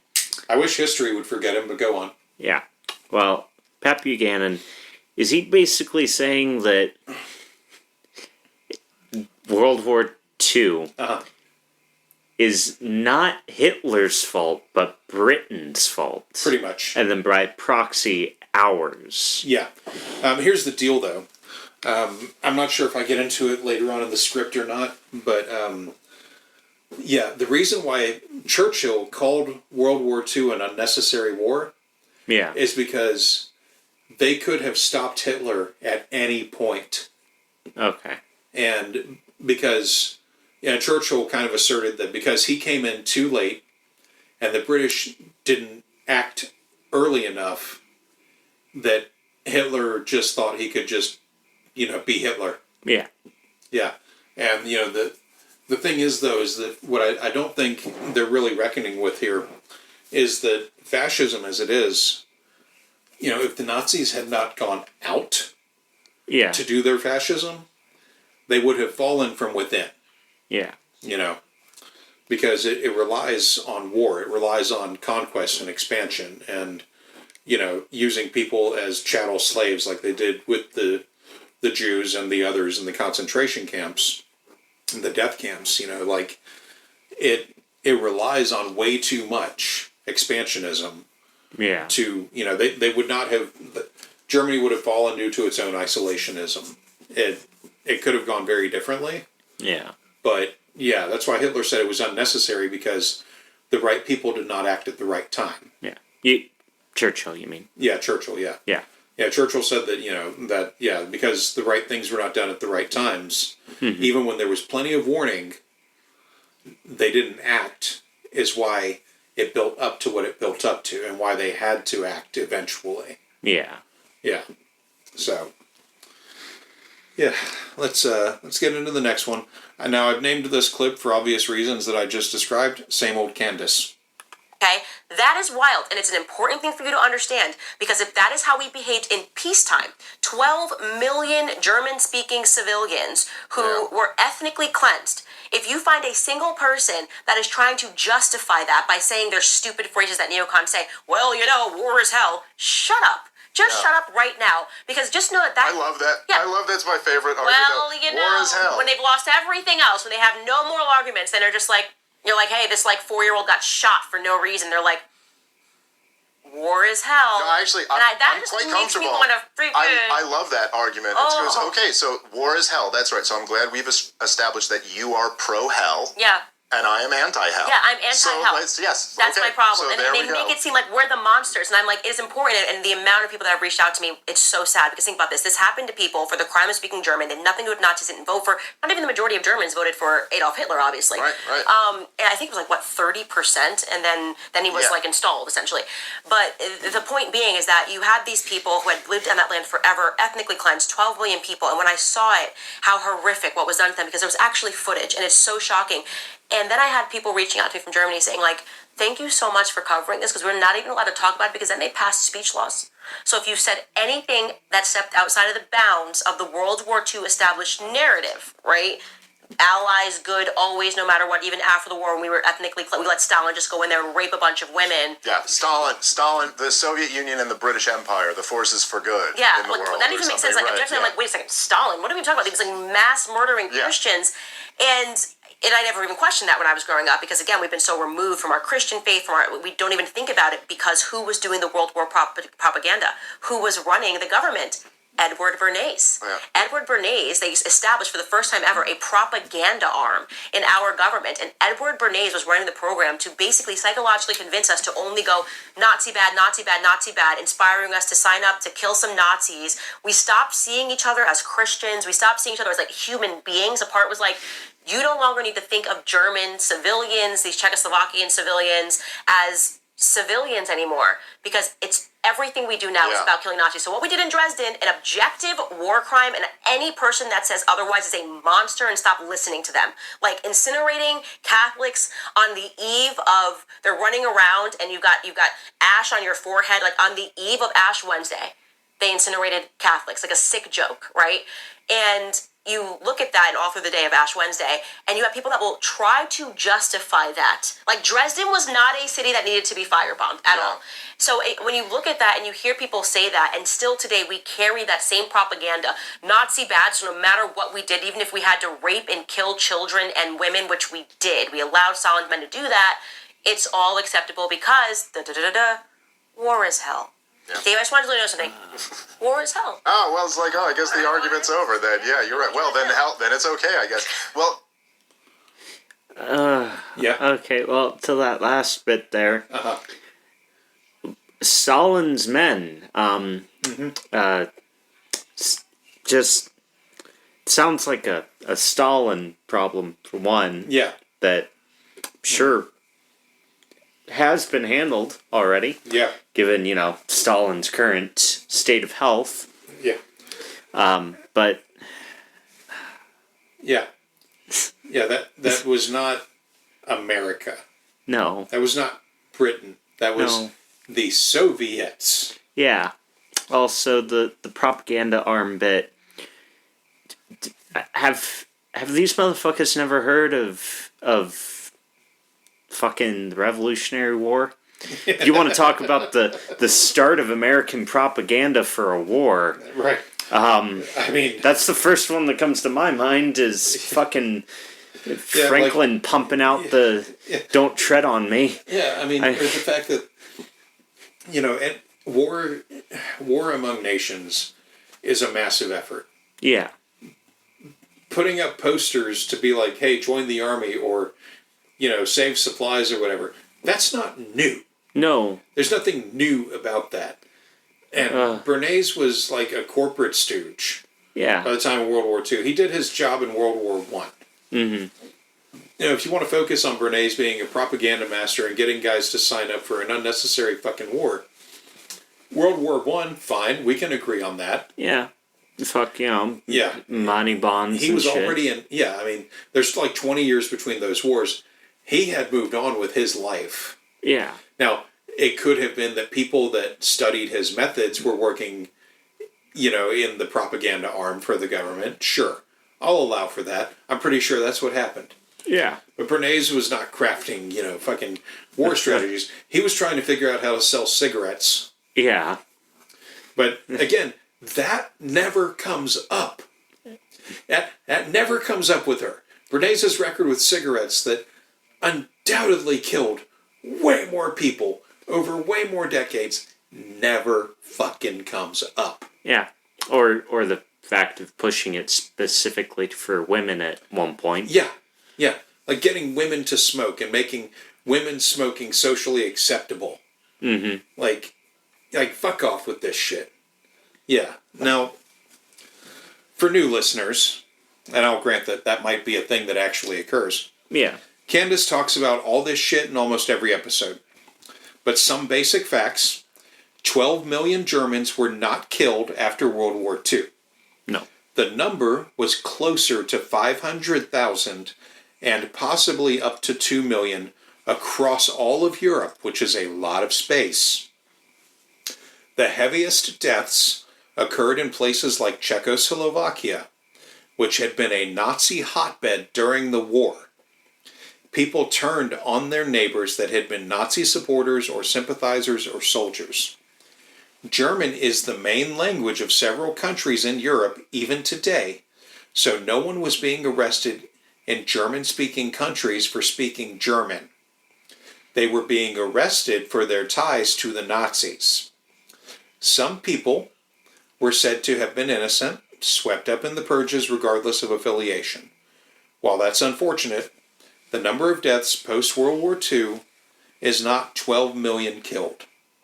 Now that said, the war did ruin a lot of farmland for several years. A lot of food animals had been killed.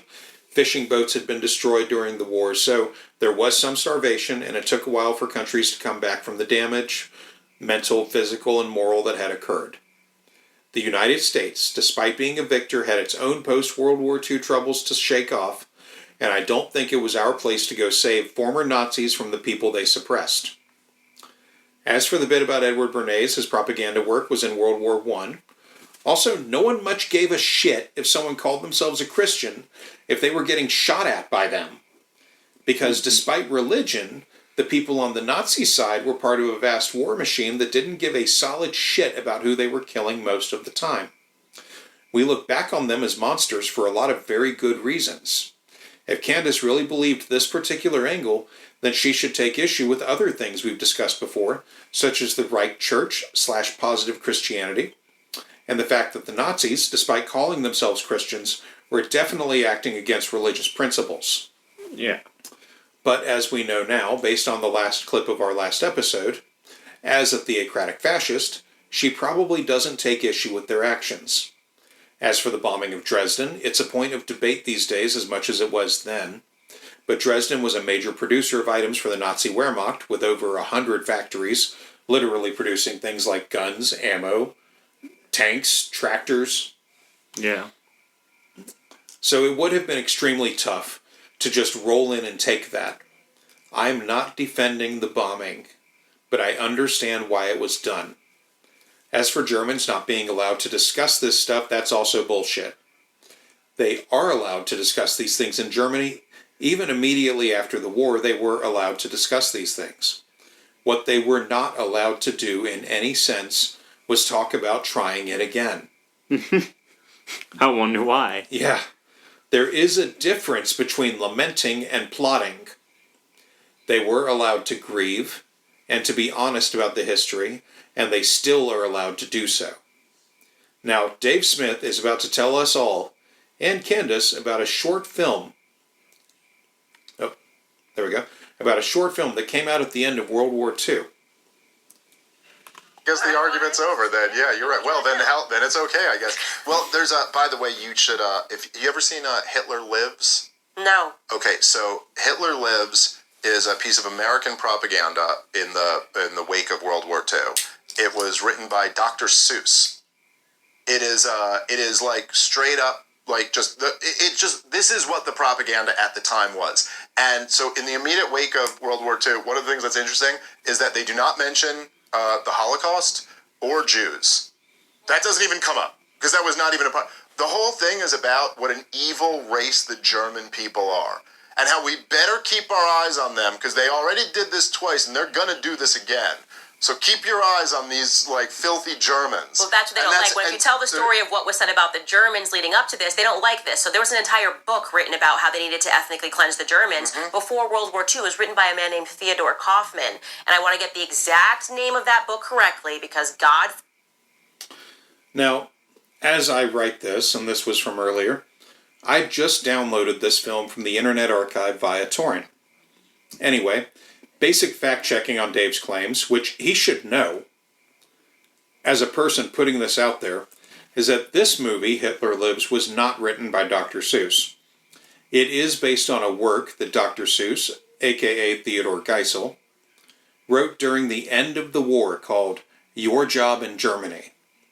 I've copied the links to both, and they'll be posted with the episode. For patrons, I'll see if I can upload the videos along with this episode. They are in MP4 format. I recommend VLC Media Player or whatever your MP4 player of choice is. VLC's fucking free across all platforms. Except for Apple. I don't know about that. Fuck those guys. My take on Your Job in Germany, which me and Matthew just watched, actually. I saw it the second time. He saw it for the first time. Yeah. We just watched is that it was probably effective. Yeah. There are obvious elements of Seuss in there, but it's not goofy. It was meant to be a film reminding soldiers that they were an occupying force on a country that had just been beaten after taking on several world powers. The soldiers, American soldiers, because it's a Department of the Army film, the soldiers were warned to be on their own best behavior, obey local laws, don't argue with Germans, and don't befriend them either. Now, the other short film, Hitler Lives, was meant for the general populace. I think it is more effective as an information piece. Most of the Dr. Seuss script is still there, but it is added on in a pretty good way, and it was done the way it was added on to as well. The film actually won an Oscar for Best Short Film in like 1948 or something. Might have been 46, I don't remember which, but anyway, it won Best Short Film, and the writer of it won awards as well. It's a different writer is credited. Okay. Because while they do use a lot of elements from the Army film, they add on to it significantly. Okay. Yeah. So, yeah, I highly recommend checking them both out. I'll say my streaming from the archive site wasn't that good, but downloading the films fixed that issue. I archive everything I can with this show, so I was probably going to download them anyway. The films existed as a reminder to people that there was still a threat posed by the remainder of soldiers and loyalists. And that remainder existed here in America as well. I have had some time to think about this, and I think that for the purposes of this show, we're going to play the civilian version of this film. You will all hear the audio, but I encourage you to take advantage of the links I'm providing, and not only check it out for yourselves, but save it. If you don't wish to hear this, skip ahead on the podcast for about 18 minutes. Again, the footage they show in this is effective. In my opinion, it is watching at least once. So I'm going to pull that up now.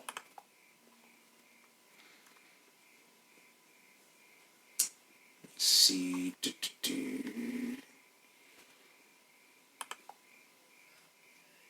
Of course. Okay.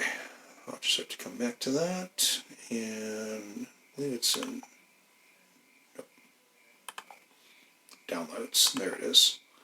Okay, everybody, get ready for Hitler Lives. Now, this is an old film. Matthew has not seen it yet. Yeah. This is an old, like 1940s era thing.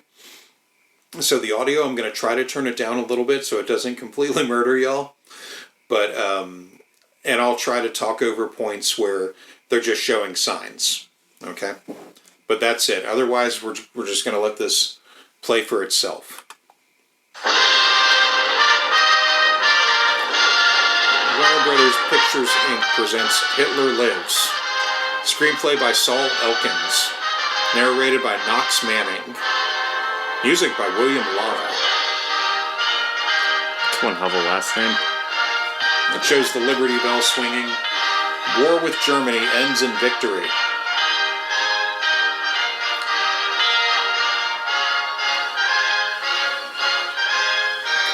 Victory leads to peace. Sometimes. Not. The problem now is future peace. Just as American soldiers had to give their lives in the last generation, so other American soldiers, our sons, might have to do it again in the next generation. Germany today appears to be beaten. Hitler, out. Swastikas, gone. Nazi propaganda, off the air. Concentration camps, empty. There are ruins. There are flowers. There's some mighty pretty scenery. Don't let it fool us. It's still enemy country. We must still be alert. We must still be suspicious of everyone. We must take no chances. We're up against something more than tourist scenery. We're up against German history. It isn't good. This book was written chapter by chapter, not by one man nor one Führer. It was written by the German people. Chapter 1, the Führer, Bismarck. The title, Blood and Iron. The armies, German. Under the Prussian Bismarck, the German Empire was built. The German states combined, serving notice to all that their religion was iron and that their God was blood. Bismarck's German Empire built itself by war. At the expense of Denmark, Austria, and France, it became in 1871 the mightiest power in all Europe. Enough conquest for a while. Time out to digest it. Europe relaxes. The danger's over. Nice country, Germany. Tender people, the Germans. Very sweet music indeed. Chapter 2. A new Führer, Kaiser Wilhelm. New title, Deutschland über alles. Germany over all. And the same tender German people slapped us with their World War I against Serbia, Russia, France, Belgium, Italy, Britain, and the United States of America. It took all of us to do it, but we finally knocked that Führer out, defeated the German armies. Second chapter ended. We marched straight into Germany and said, these people are okay. It was just the Kaiser we had to get rid of. You know, this is really some country. When it comes to culture, they lead the whole world. We bit, we poured in our sympathy, we pulled out our armies, and they flung chapter 3 in our faces. Führer number 3. Slogan number 3. Today, Germany is ours. Tomorrow, the whole world. And the tender, sorry German people carried the torch of their culture to Austria, Czechoslovakia, Poland, France, England, Norway, Holland, Denmark, Belgium, Luxembourg, Russia, Yugoslavia, Greece, and the United States of America. We almost lost this one. It took everything we had. Measure the cost in money. There isn't that much money. Measure the cost in lives. You can only guess at that figure. It took burning, scalding, drenching. It took legs, fingers, arms, and it took them by the millions. It cost hours, days, and years that will never return. It ruined the health and wealth of our youth, their past, and their future. It took every ounce of our courage and guts. Now, what happens? Oh, this is where we came in. Yeah, this is where we came in. And chapter 4 will be, it can happen again. Could be the next war. That's why we occupy Germany, to make that war impossible. No easy job. We must keep our wits about us. The German lust for conquest is not dead. It's merely gone undercover. Somewhere in this Germany are the SS guards, the Schutztruppe, the Gestapo gangsters out of uniform. Somewhere in this Germany are stormtroopers by the thousands, out of sight, out of the mob. Somewhere in this Germany, there are 2 million ex-Nazi officials, out of power, but still in there thinking about next time. Remember that only yesterday, every business, every profession was part of Hitler's system. The doctors, technicians, clockmakers, postmen, farmers, housekeepers, toy makers, barbers, cooks, dock workers. Practically every German was part of the Nazi network. We must guard particularly against this group. These are the most dangerous. German youth. Children when the Nazi party came into power. They know no other system but the one that poisoned their minds. They're soaked in it, trained to win by cheating, trained to pick on the weak. They've heard no free speeches, read no free press. They were brought up on straight propaganda, production of the worst educational crime in the history of the world. Practically everything we believe in, they've been trained to hate and destroy. They believe they were born to be masters and that we are inferiors designed to be their slaves. They may deny it now, but they believe it and will try to prove it again. And that's what we must prevent. However free of the Nazi party they may seem, however sorry, however sick of it, they cannot come back into the civilized world just by sticking out their hand and saying, "We're sorry." Not sorry they caused the war, but only sorry they lost it. That's the hand that heiled Adolf Hitler. That's the hand that held the whip over the Polish, Yugoslav, French, and Norwegian slaves. That is the hand that took the food. That is the hand that starved them. That is the hand that murdered, massacred Greeks, Czechs, Russians. That is the hand that killed and crippled American soldiers, sailors, Marines. That's the hand of a nation dedicated to a career of hate and the ruthless use of force. Sired by sneering, strutting men and bristling lords of war, the plan of a new order, yet older than slavery in ancient Egypt. The plan of perverted propaganda, of pomp and power, of monstrous military might. Mighty with the blood drained from children of the conquered countries to replenish the life of the wounded heroes of the German Wehrmacht. No place in their plan for pity or mercy, but murder had a place in the snow at Malmedy, in a field of horror where 115 Americans were deliberately massacred. And where the scorched earth turned red with Russian blood, a mother's agony fitted the scheme of triumph over helpless hostages. These were the hobnailed pleasures, the unspeakable shame of German superiority over adolescent girls, manhandled and half-stripped. from sin to sacrilege, sparing neither the churches nor the ministers dedicated to the service of God. Of 2,300 priests in only one of the concentration camps, a full 1,000 were arbitrarily put to death.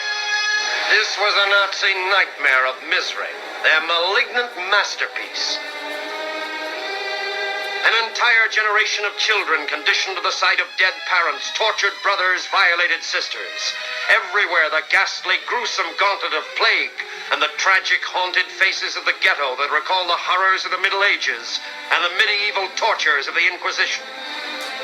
And while the vanquished wept, remembering home and holy graces, those who worshipped force and all the Nazi doctrines cried Heil, acclaiming German ambitions to dominate the world, and strewed the path with flowers to fragrance boots bestenched by blood, approving war as the most august and sacred of human activities, exulting in a creed that proclaimed the deliberate extermination and monstrous mass murder of all who stood in the way of German plans for supremacy. From the chimneys of Majdanek belched the stink of 1,920 bodies burnt every 24 hours, amassing a total of 1,380,000 victims in this one camp alone. And with typical German efficiency, the ashes of the burnt bodies were mixed with manure to enrich the soil and raise a crop of cabbages grown with human fertilizer that once was someone's husband, wife, and child. A stark testimony of their fate in the bulging warehouses where 820,000 pairs of shoes were counted, where all the pitiful belongings of their victims became the useful property of the Nazi Reich. Even the pathetic tokens of childhood methodically listed and sorted for shipment to Germany. From Poland, Russia, France, Greece, Holland, Denmark, from every nation where men lived in hope of freedom, now nothing remains but a mute paper passport, a mockery of a man's ambitions, the folly of a woman's dreams, the tragic finish of a child's fate. They must not be betrayed by those who hope to secure peace by forgetting war. The voices of millions of dead cry out, "This time we must not have died in vain. This time Germany must not rise again." But there are millions of Germans. Some of these guys must be okay. Perhaps, but which ones? It isn't the few. The problem is the many. Someday the German people might be cured of their disease, the super race disease, the world conquest disease. But they must prove that they've been cured beyond the shadow of a doubt before they ever again are allowed to take their place among the respectable nations. This is what must be remembered by misty-eyed sentimentalists, by soft citizens who speak of a soft peace. We are determined that German plans for world conquest shall stop here and now. We are determined that they shall never again use peaceful industries for warlike purposes. That our children shall never face this German terror. That the vicious German cycle of war, phony peace, war, phony peace, war, phony peace shall once and for all time come to an end. For the disappearance of Hitler and all his henchmen is not enough. Though Berchtesgaden is but an empty shell that marks the heights to which a rabble-rouser could rise from obscurity, the ghosts of Berchtesgaden still walk. Right here in America, the evil spirits of these ghosts still haunt us, wearing many guises as they continue with Hitler's aims and purposes, spreading the violent propaganda of race hatred and violence. And the seeds spread by these disordered minds, unfortunately, are taking root in many fanatical brains. Like Hitler's gang, they thrive on persecution, hatred, and violence. They hope for reconversion to be handled badly. They hope for unemployment. They hope that America will fail in solving the crucial post-war problems. They hope for a disillusioned America so that they may set up their own Messiah, just as Hitler was set up out of internal conflict and anxiety to breed race hatred and violence. These are verily the ghosts of Berchtesgaden, here in America, working secretly and openly, all the way from the floors of Congress through every walk of our nation's life, even desecrating the holy cloth, posing as men of God, while they seek to destroy the hopes of humanity. In this crucial time, we, the people of America, hold our future and our children's future in our own hands. And no small men must be permitted to destroy our sound American thinking, our democratic heritage of national unity. They tried it here in America, took American children and tried to instill the same evil spirit of fascism here, with brazen contempt as they flaunted their so-called superior system in our very faces, as they practiced for the day when they would rule America. Tried to break down the democratic ideals of the youth of our nation, where children of all races can meet on common ground, inspired by a heritage of clean living and the principles of fair play and honor. The youth of our nation must not be suppressed. A child in this country must have the right to be a child while undertaking the other job of growing up to be an adult. The youth of our nation must not be regimented and pressed into the mold of pack-carrying, goose-stepping soldiers. And to defeat them, it took those who loved freedom. On the field of battle against fascism in Italy, Germany, and Japan, it was men of all faiths who fought and died together that we might live. They fought side by side without questioning the color of their skins or the religions of their fathers. And it's not enough that the representatives of the united world of tomorrow be dedicated to the task of making good the sacrifices of free men who hope to build a better world. The people themselves must stand by these leaders.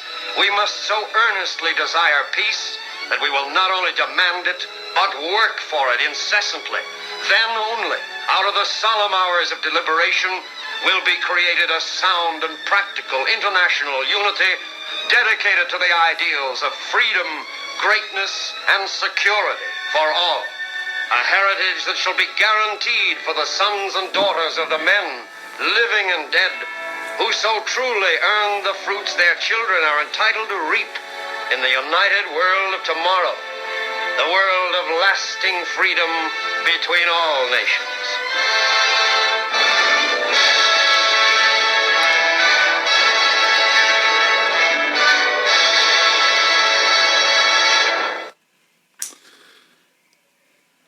Yeah, so that was Hitler Lives. I'm going to get back into our clip ride here. And so yeah, y'all just heard the film. Let's play Dave Smith's take one more time. I guess the argument's over then. Yeah, you're right. Well, then it's okay, I guess. Well, there's a, by the way, you should, if you ever seen Hitler Lives? No. Okay, so Hitler Lives is a piece of American propaganda in the wake of World War II. It was written by Dr. Seuss. Nope. It is like straight up like this is what the propaganda at the time was. And so in the immediate wake of World War II, one of the things that's interesting is that they do not mention the Holocaust or Jews. Yeah, here's the thing. They don't mention the Holocaust or the Jews specifically. They mention that people were taken from Norway, Yugoslavia, Czechoslovakia, Poland. They mention all the countries that people were taken from, because that's what matters. It mattered less overall that these were Jewish people and these were citizens. These were sovereign citizens of these countries. Yeah. You know. That were forced into concentration camps. Yeah, on trains to, places like Dachau and Auschwitz and all the others.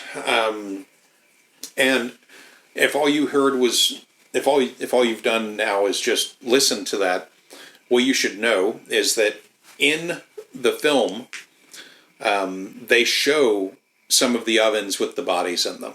Oh, yeah. Yeah.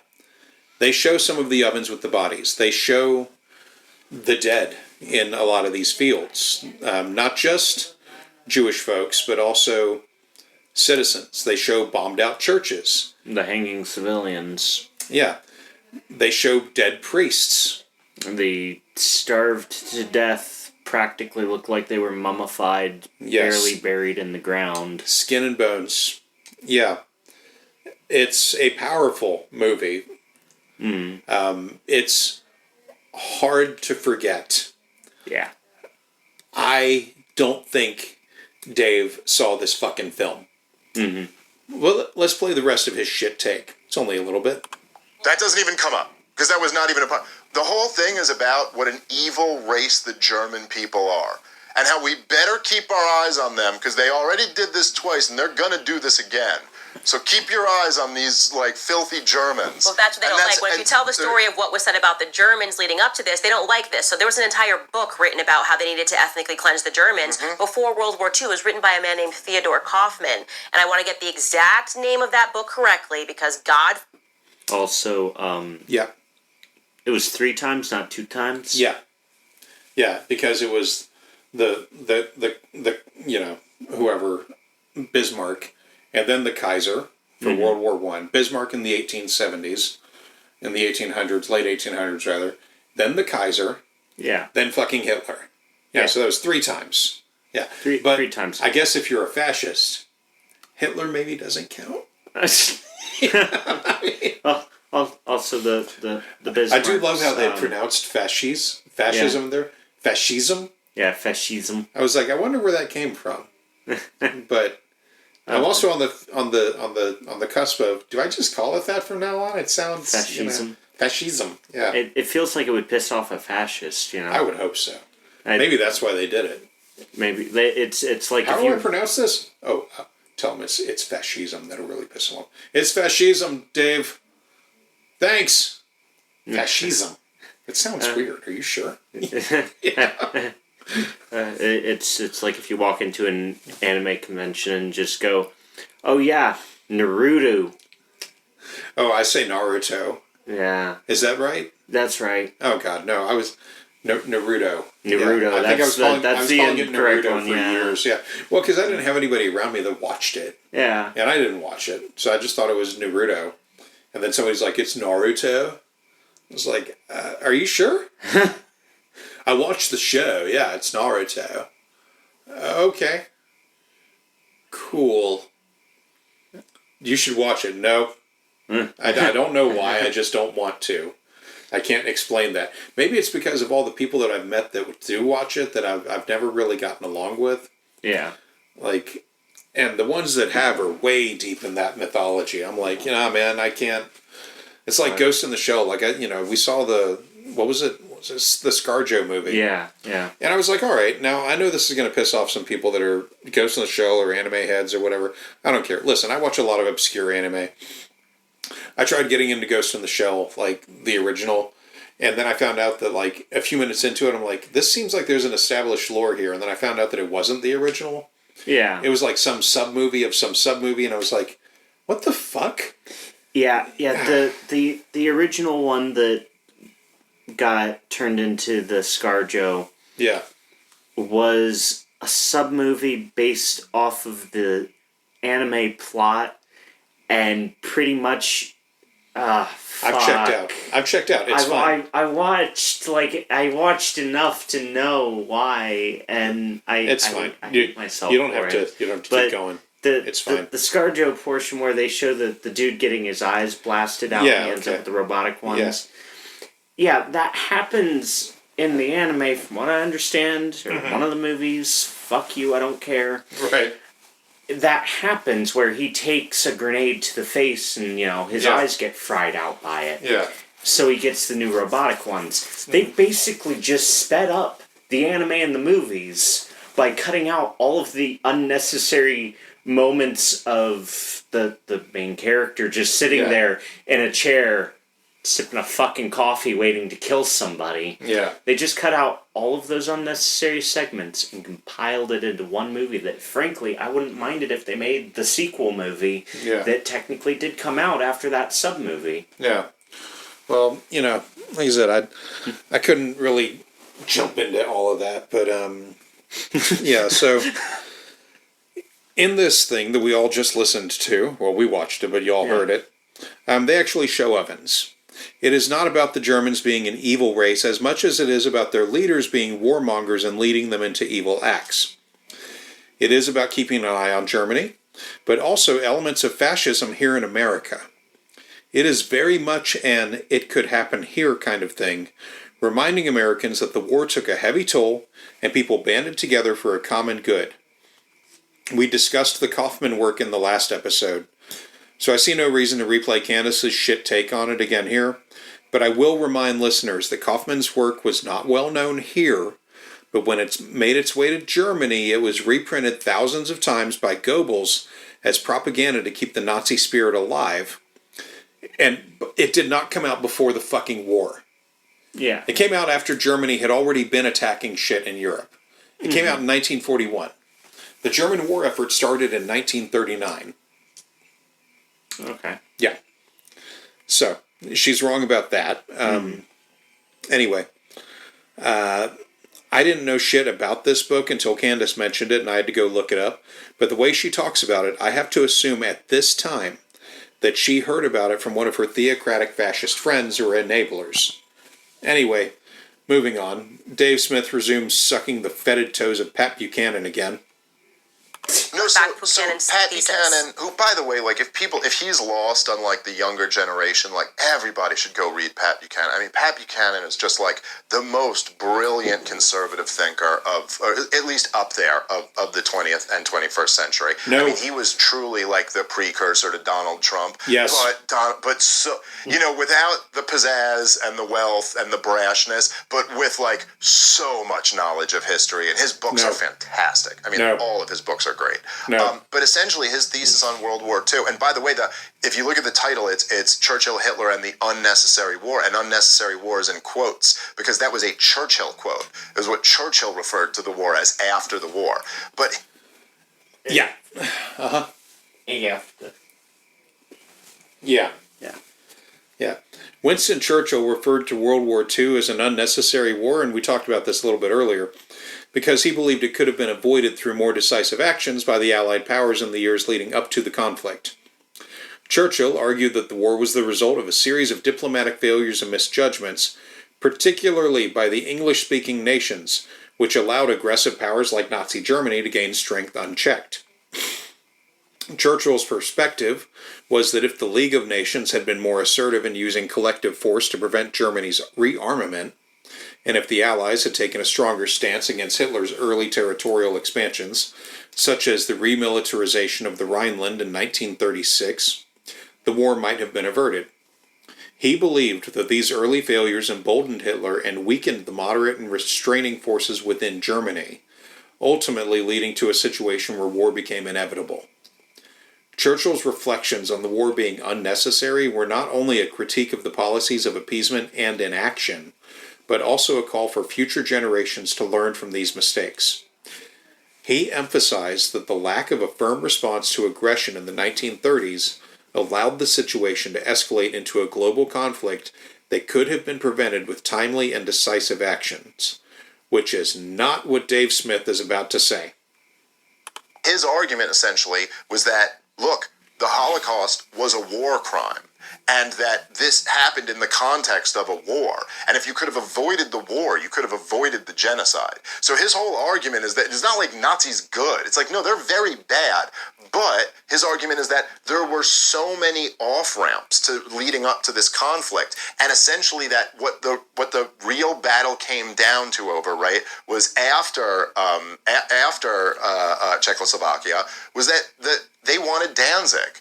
That they wanted this German-speaking town in Poland, which had historically been part of Germany.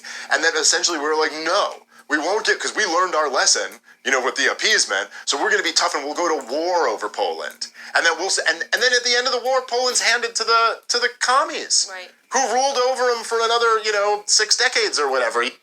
Yeah, I named that clip Danzig, but not the rock god. Danzig, known today as Gdansk, was not part of Germany for a significant period in the early 20th century. After World War I, the Treaty of Versailles established the Free City of Danzig in 1920. This city-state was under the protection of the League of Nations and was not part of Germany, although it had a predominantly German-speaking population. It was also administratively tied to Poland, which handled its foreign policy and defense matters. The Free City of Danzig existed from 1920 until 1939, when Nazi Germany invaded Poland and annexed Danzig, incorporating it into the Reichsgau of Danzig, West Prussia.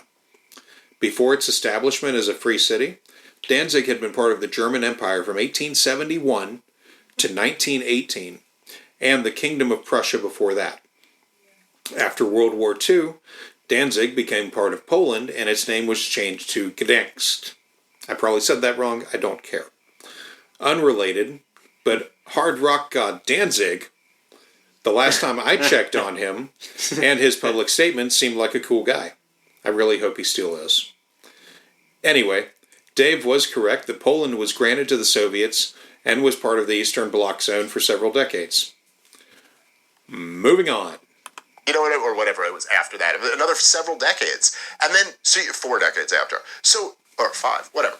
So the point is that it's like we could have. There were so many options where we could have avoided this whole thing. And look, maybe you disagree with his thesis on the book or whatever, but to just think about World War II as the worst thing that ever happened, and the only thing we're allowed to do in hindsight is celebrate it. Right. And how great it was. It's sick. Instead it's totally of thinking sick. of like, oh my God, the only thing you should be thinking is how could we have possibly avoided this? How could we possibly avoid this going and that would forward? that would be allowing us to objectively study it, and that's part of the reason, like I said, they hate me right now because I'm going, no, guys, this is an incredibly important moment. Like World War II did change everything. It changed everything in the entire world, and I don't think for the better, by the way. So I'm not saying that it's not a good thing that America won. I'm saying that when you look at America today and we realize, like, has America objectively gotten better since World War II? Yeah. Like, we've gone into all of these alliances overseas, things that I think have been problematic, right? Like what NATO is doing now, it's all about, oh well, World War II. They always go back to this World War II, and that's why we're doing this, and that. And NATO's got to protect borders. It's like,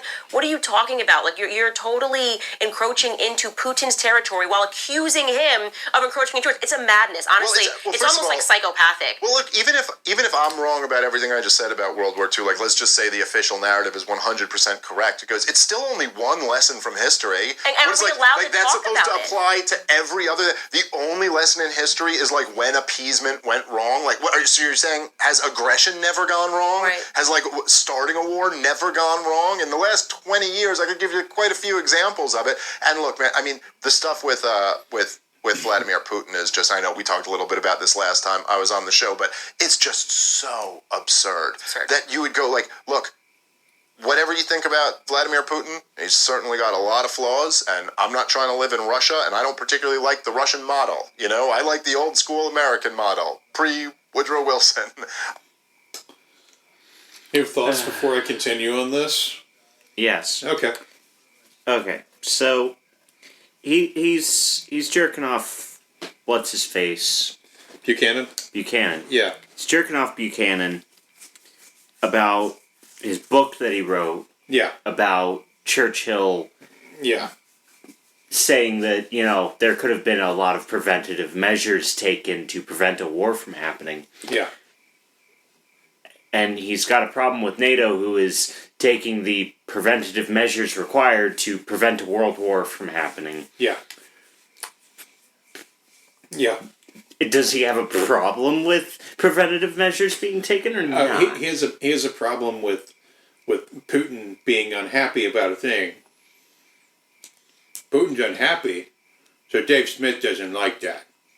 Because all these ding-dongs are Putin stans. Okay. Yeah. Yeah. He can say he doesn't want to live in Putin's Russia. I have a feeling he does. Yeah. Yeah. So, that little bit at the end there is what caught me. I had to go do some research. Mm-hmm. So, he said that he'd rather live in the pre-Wilson America. Yeah. So what happened in Wilson's time that Dave Smith wouldn't have liked? Let's explore that a bit. During Woodrow Wilson's presidency, several significant changes occurred in America, both domestically and internationally, which kind of marked a transformative period in the nation's history. Wilson's presidency was marked by a continuation and expansion of progressive-era reforms.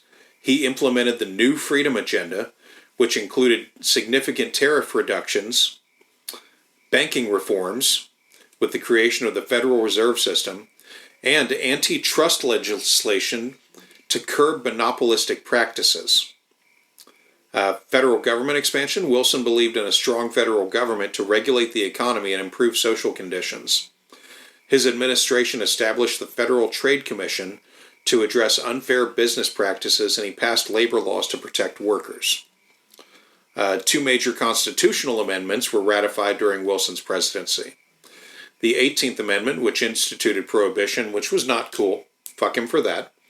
And the 19th Amendment, which granted women the right to vote.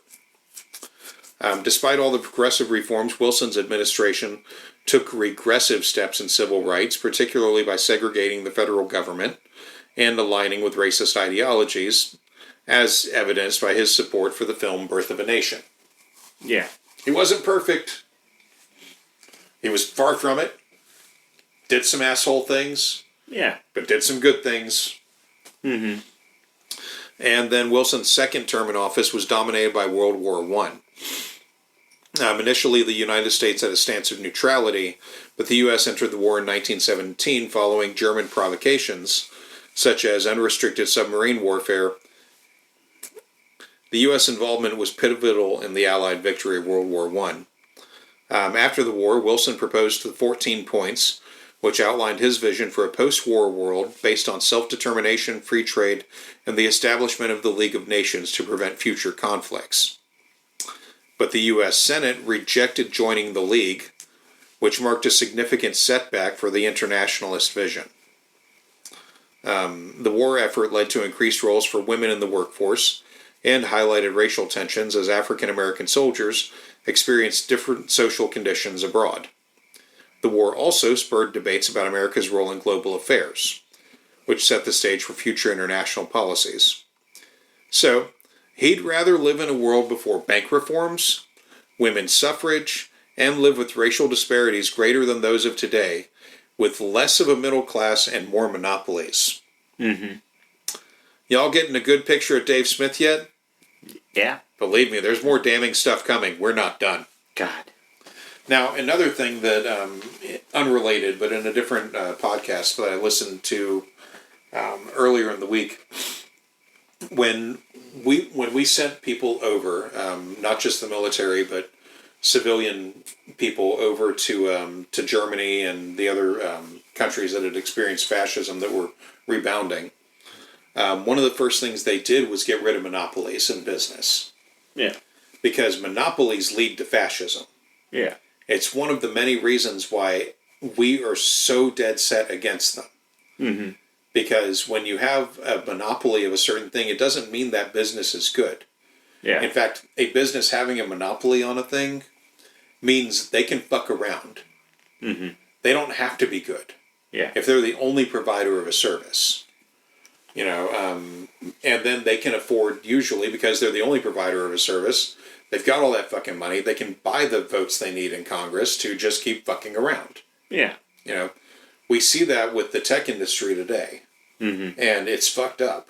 You know, that's why one of the pods I listened to earlier in the week, I want to say it was Better Offline, they talked about how during the Biden administration, there really haven't been any real, like, mergers of businesses. No mass mergers, really. Yeah.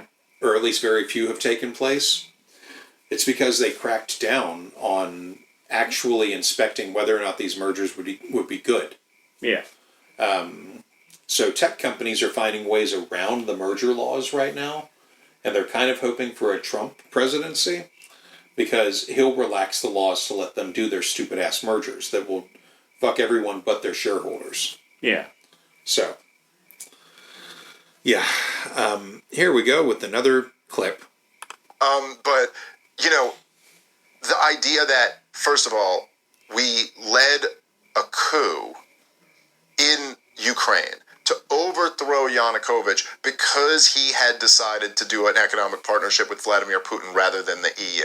I mean, just imagine. Yeah. Just imagine. But they don't even know it. People don't even know this because the media keeps Americans dumb, deluded, and stupid. And so it's always back to, like, World War II. Like that's people just go back to the Cold War, but Russia bad. They're supposed to just be reactive. So what you're talking about, what people Americans watching are going, well, what do you mean we staged a coup? Most people didn't even know that we staged a coup, so and they freaked out when I was reading Vladimir Putin's speeches. I want people to actually be educated. I'm not saying I know everything, but I'm telling you that we have been intentionally taught nothing. Okay, literally nothing. No context. Nothing more told to you other than this person bad. We're like monkeys. It's like this person really bad. This person really good. There is nothing else that you need to know other than this evil, this is objective goodness, and that's the end. And I'm like, you cannot objectively take a look at what we did in that region, both in Ukraine and what we have been doing in that region in Ukraine, and go, Putin had no reason whatsoever to be upset unless you're just like a chronic abuser and a psychopath. Yeah. Unprovoked. Totally unprovoked. I should, by the way. Yeah, Dave Smith and Candace are full-throated Putin stans. Yeah. The whole thing about the U.S. having anything to do with the Maidan Revolution in Ukraine is Russian propaganda that has never been supported. They've never provided evidence for it. It's just a talking point of Putin's suck-ups. Mm-hmm. Next clip. Give this a plug because I just got an advance copy and read it. But a good friend of mine, Scott Horton, who you got to talk to Scott Horton. He's like the best on war. The best voice on war in the country, but he's writing a book called Provoked, and it's so good. It's so good. It just goes through the whole history, basically from the collapse of the Soviet Union up to Vladimir Putin invading Ukraine and the whole history of it. But so Horton is a strong anti-war voice that has written a couple of notable books and runs a libertarian anti-war podcast and website. But what I thought was notable in that clip was that Dave Smith actually said that Putin invaded Ukraine. Yeah. Yeah. Anyway, moving on. Jeffrey Sachs was on Tucker Carlson's show last month, and the way he put it was great because it's like if you look at what's known as the Maidan Revolution in 2014. I mean, there's a lot of first off, the National Endowment for Democracy and the USAID are just pouring millions of dollars into it, and the Soros NGOs are the ones who got the protesters out onto the street. Like it's so clearly a U.S. regime change. 100%. But on top of that, you have Victoria Nuland and John McCain and Senator Murphy and a couple others who are all in the middle of the protest with them saying, we're with you the whole way. They're handing out food and water. And what Jeffrey Sachs said, which I thought was great, I didn't think of this, but I'm glad he did. He's more clever than me. But he goes, just imagine if on January 6th, you had a bunch of high-ranking Chinese officials who were there with the protesters saying, we have your back. We're with you. Take down this government. I mean, could you imagine the response... I'm sorry, the Chinese is... Yeah, like that's a real hard turn, isn't it? Yeah.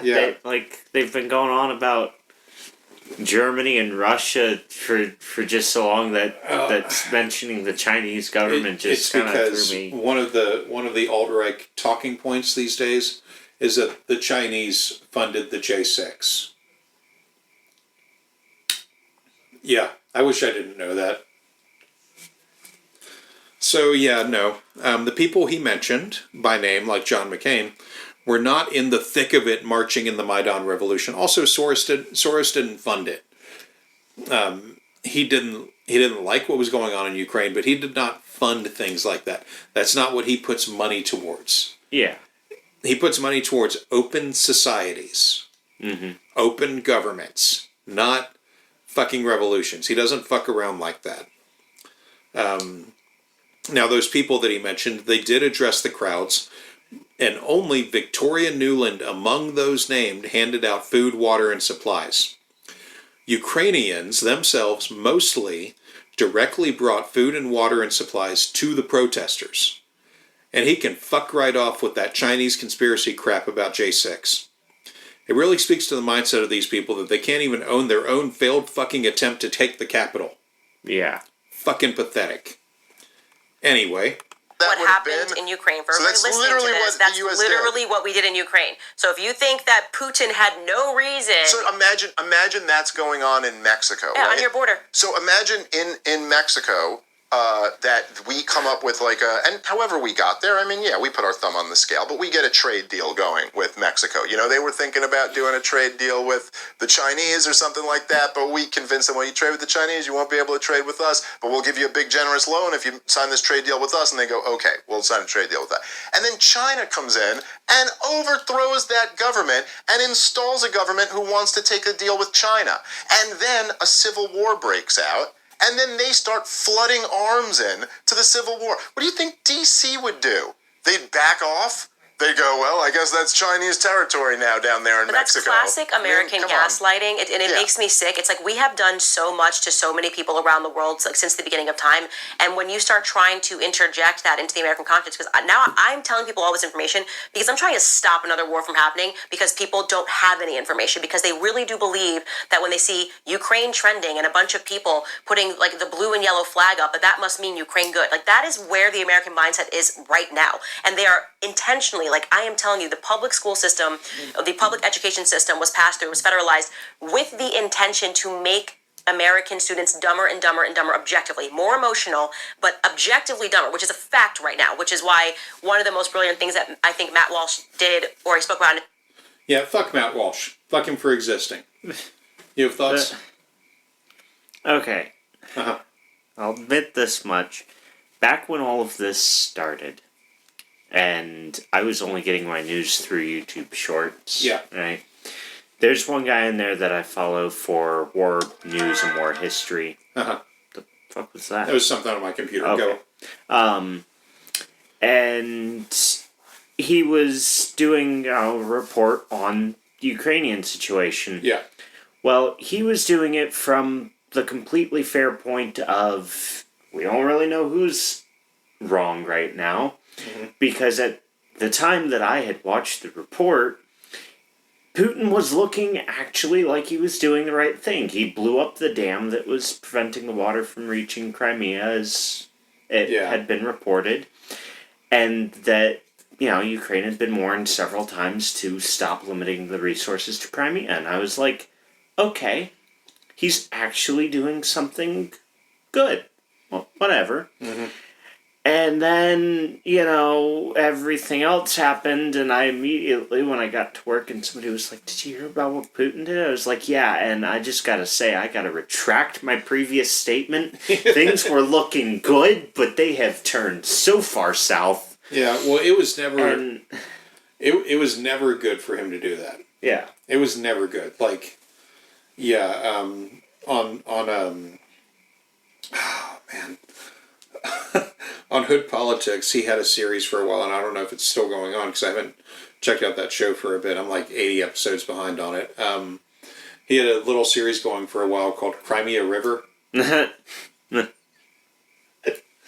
it was about what directly was going on in Ukraine and why the people were gearing up and watching like the Russians amass on the border and shit, like why this was all going on. Yeah. And it was actually, it was pretty well done. It was a good explanation of everything. Yeah.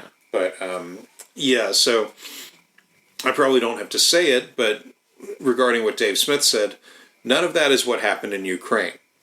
And I'm pretty sure that what turned people on Putin is that he invaded another country in order to take it over and keep it out of NATO. Mm-hmm. Also, bombing hospitals and shit is a pretty bad look. Yeah. And American students are, on average, smarter these days than when I was in school. Just because Candace wasn't a good student doesn't mean that the system sucks. Yeah.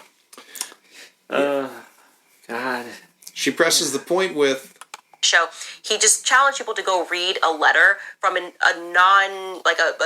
Civil War soldier writing to his mom who had no educational training whatsoever, and it sounds like poetry, right? And then you go find someone who just graduated university with like a 3.7 like GPA and just read how they write and how they speak, and you will recognize we are becoming dumber and dumber. Objectively, the SATs, they're getting rid of honors classes. They don't even want people to know they're getting dumber. In fact, they're convincing them they're smarter. The great paradox is while we are objectively getting dumber in terms of mathematics, in terms of the English language, we are at the same time giving out more degrees than ever before. So we're inflating people's egos while they're becoming legitimately more retarded, and I'm using that as like not as an insult to the literal definition of the retarded. word. So we are slowing people down, and I see that is intentional. I see how evil, how Machiavellian it is, and when you see these kids and they're enraged and they're fighting for trans rights, somewhere in the back, the evil cabal, which I very much believe there is a cabal that is running the government, and by another name would be the CIA. It would be all of these intelligent agencies that are linked to each other around the world.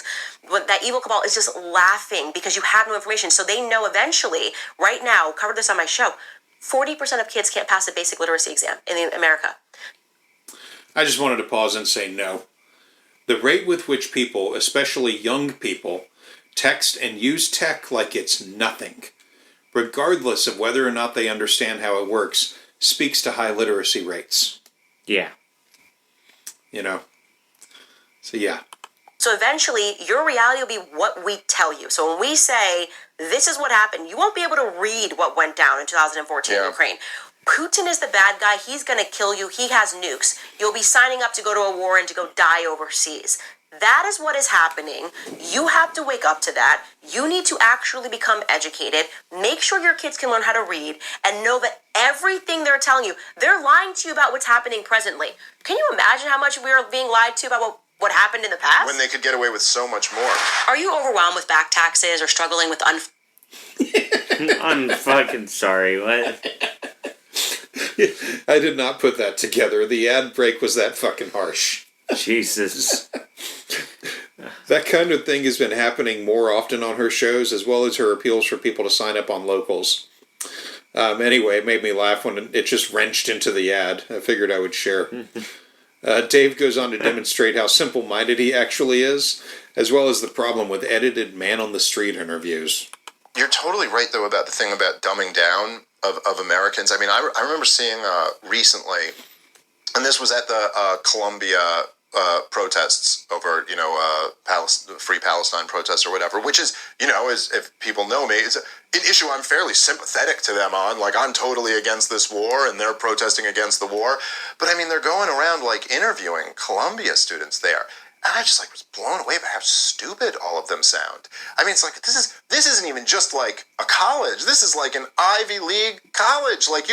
You would think, like, people protesting a war at an Ivy League college have probably read a couple books about it, you know what I mean, and know what they're talking about. And just the way they speak and how, ignorant they are of the whole thing, it's really, it was jarring to see. And yet my grandfather, who worked in a factory and never even thought about going to college, but him and all his friends who worked at factories were all way smarter than this. They knew things in the world. They read books and they knew what was going on in the world around them. And it's Matt Walsh is totally right about that. There's been, and your point I think is really, really important, can't be overstated enough, that also at the same time, that person, that kid there is like, I go to Columbia. And I have this, I'm getting this piece of paper that means something. And so they have this crazy inflated sense of self that they're like a really smart person, where it's like, you're dumber than an average factory worker from a couple generations ago.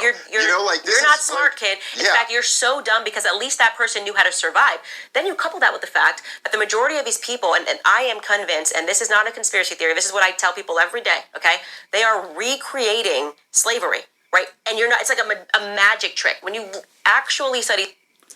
Yeah. So, man-on-the-street interviews, first off, are the worst. They were an easy target for comedians in the 80s and 90s, and even people like Jay Leno used to do them as easy comedy bits. I'm pretty sure the late-night crowd still does them. Yeah. I don't know, and I don't care. Yeah. Comedy Central does the occasional. Okay. Yeah. Yeah. Anyway, they've been a staple of right-wing and alt-right media for a while, too, as they often show edited clips of people being asked absurd questions about whatever the topic of the day is. Comparing a current college student with a factory worker from several years ago is also a swing and a miss, because the current student has grown up in a different society. There is hardly a comparison there. So this goes on for several minutes as Candace explains how she learned to grow food from a person she met when her family moved to Tennessee, and I'm skipping past it. Basically, Candace didn't know how to garden and was taught, and she thinks that normal people don't know how to do it. I purchase enough gardening stuff for people on a regular basis. I can tell you that they do. Yeah, most people here do. I mean, shit, the one friend that I went to go and visit the other day, Yeah. didn't even know their father apparently grows a fuckload of tomatoes alongside the house. Yeah. Didn't know it until I was like walking around the back porch and I looked down the side of the house and I just see 8 fucking tomato plants. Nice. And I'm just like, Very cool. how long have those been there? They just went, oh, those have been there for like a couple years now. I was like, what the fuck does your family not do? Right. You're rich, you're all very well educated, and your dad grows tomatoes. Yeah. The fuck? Yeah. See, that's the kind of Catholics that Candace should be. Yeah, they're great Catholics. Yeah. Yeah. They're actual Catholics. They don't even give a shit that I'm not Catholic. Yeah. Here's the thing, right? Here's something that I found out earlier today. On It Could Happen Here, they studied J.D. Vance for a little bit. Mm-hmm. It got mentioned, and I wanted to throw something, but I was driving.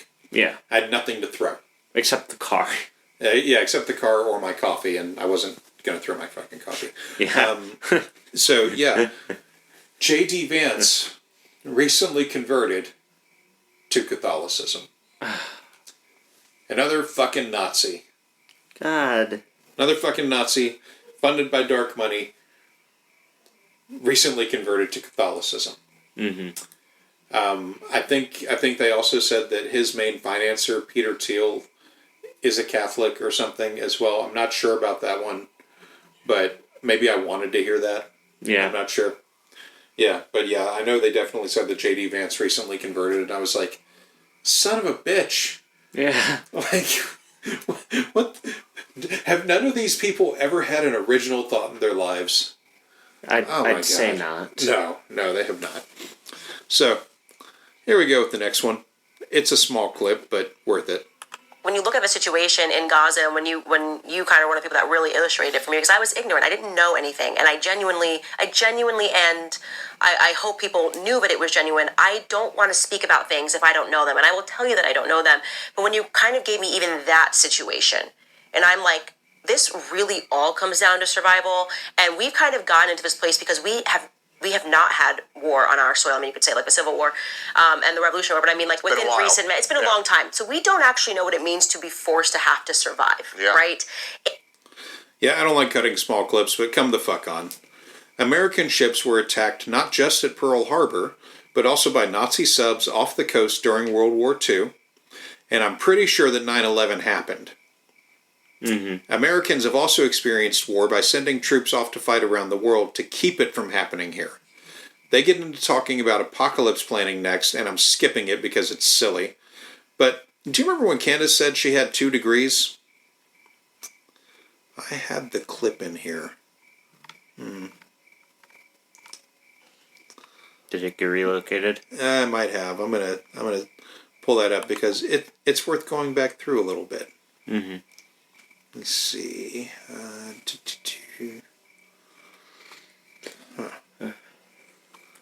Yeah, I know that I had it in here. I'm gonna find it. You know what I really hate? I just had an idea. What's that?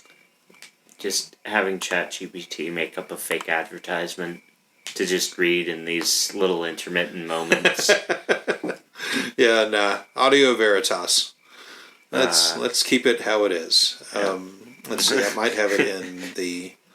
Oh yeah, I think I put it in. No, it's not in there. What the fuck did I do to my pinky today? That's a good question. What did you do to your pinky today? I don't know. It just hurts. Hey, you slammed it into something. Maybe.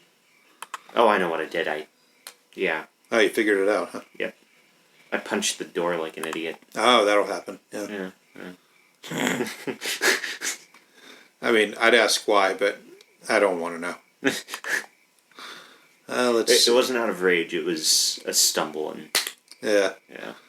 Huh. That's weird. I can't find it. I'm gonna Damn, I had gone through like a lot to like clip it too. That's why I'm like, where the fuck? Recordings, maybe? No, see, there's nothing in the recordings. It's an empty file. Oh. Oh, that's weird. At any rate, I do have it somewhere around here. Let me see. Maybe in media. No, it's not in there. Damn it, man. Maybe I will clip all of this out. I mean, I can do that. I have the power for it. True. Let's see. Asians, pictures, podcasts, recordings, not in recordings, not in podcasts, not in pictures. I keep thinking it's in the music, but Lexus, no. Not there. I had already started doing the next episode. What's the name of it supposed to be? It's just the name of it is just 2 degrees? Oh, no, here it is. Here it is. Okay. Yeah, here we are. Everyone listen to this. Mainstream media has fallen apart. Constantly speaking down to people, making assumptions about people, talking about, I went to Harlow College and I've got a degree in journalism. Yeah, Piers, well, as a reporter, you should know that you probably shouldn't get all of your information from Wikipedia. I didn't take the bait, I didn't respond to him, but the facts of the matter are, I too also have a degree in journalism. In fact, I have more degrees than Piers Morgan does. I have a bachelor's degree in journalism and in English, and he just has one in journalism. But it doesn't matter. It doesn't matter, which is why I didn't say it. But it is funny. Don't get all your information from Wikipedia. Yeah. What has she been doing fucking constantly? Oh, go to Wikipedia, guys. Yeah. Open up your tab. Open up another tab. Go to Wikipedia. Yeah. Constantly. I swear to God. Oh, and don't trust Wikipedia because they're run by a satanic blood god worshipper. Yeah. I forgot the worshipper part. I think it was implied. Yeah. Yeah. So now you've all just heard that, right? Yeah. You've all just heard that. Here we go. Have is like their stupid, meaningless degrees. Yeah. Like when they try to insult me because my family quite literally couldn't afford when Sally Mae had the collapse. My family didn't have money to go to college. Like I had to drop out of the University of Rhode Island because I couldn't pay $35,000 a year. And they're like, ha ha ha ha. Like they loved calling me that for the longest time. Like she's just a college dropout. And I'm like, what does your degree? You can't survive. You literally. I knew about this from the time I had to find the truth about her supposed degrees. Now, saying that her family couldn't afford for her to finish college, she could have transferred to a cheaper school. Yeah. People do that frequently. There's no law that says that a college journey has to be all the same at just one school. I also find it hard to believe that they couldn't have pulled something together. I don't buy that story. Now, what follows next is what made me scream, and we're going to get to that in just a second. But I don't buy that story about Candace dropping out in her third year because, like I said, they could have done any other number of things. But what I know about her history is that after she dropped out of college, she went to New York City and had some sort of financial job. Yeah. That I've never been able to find out the truth on. Mm-hmm. I keep hoping that.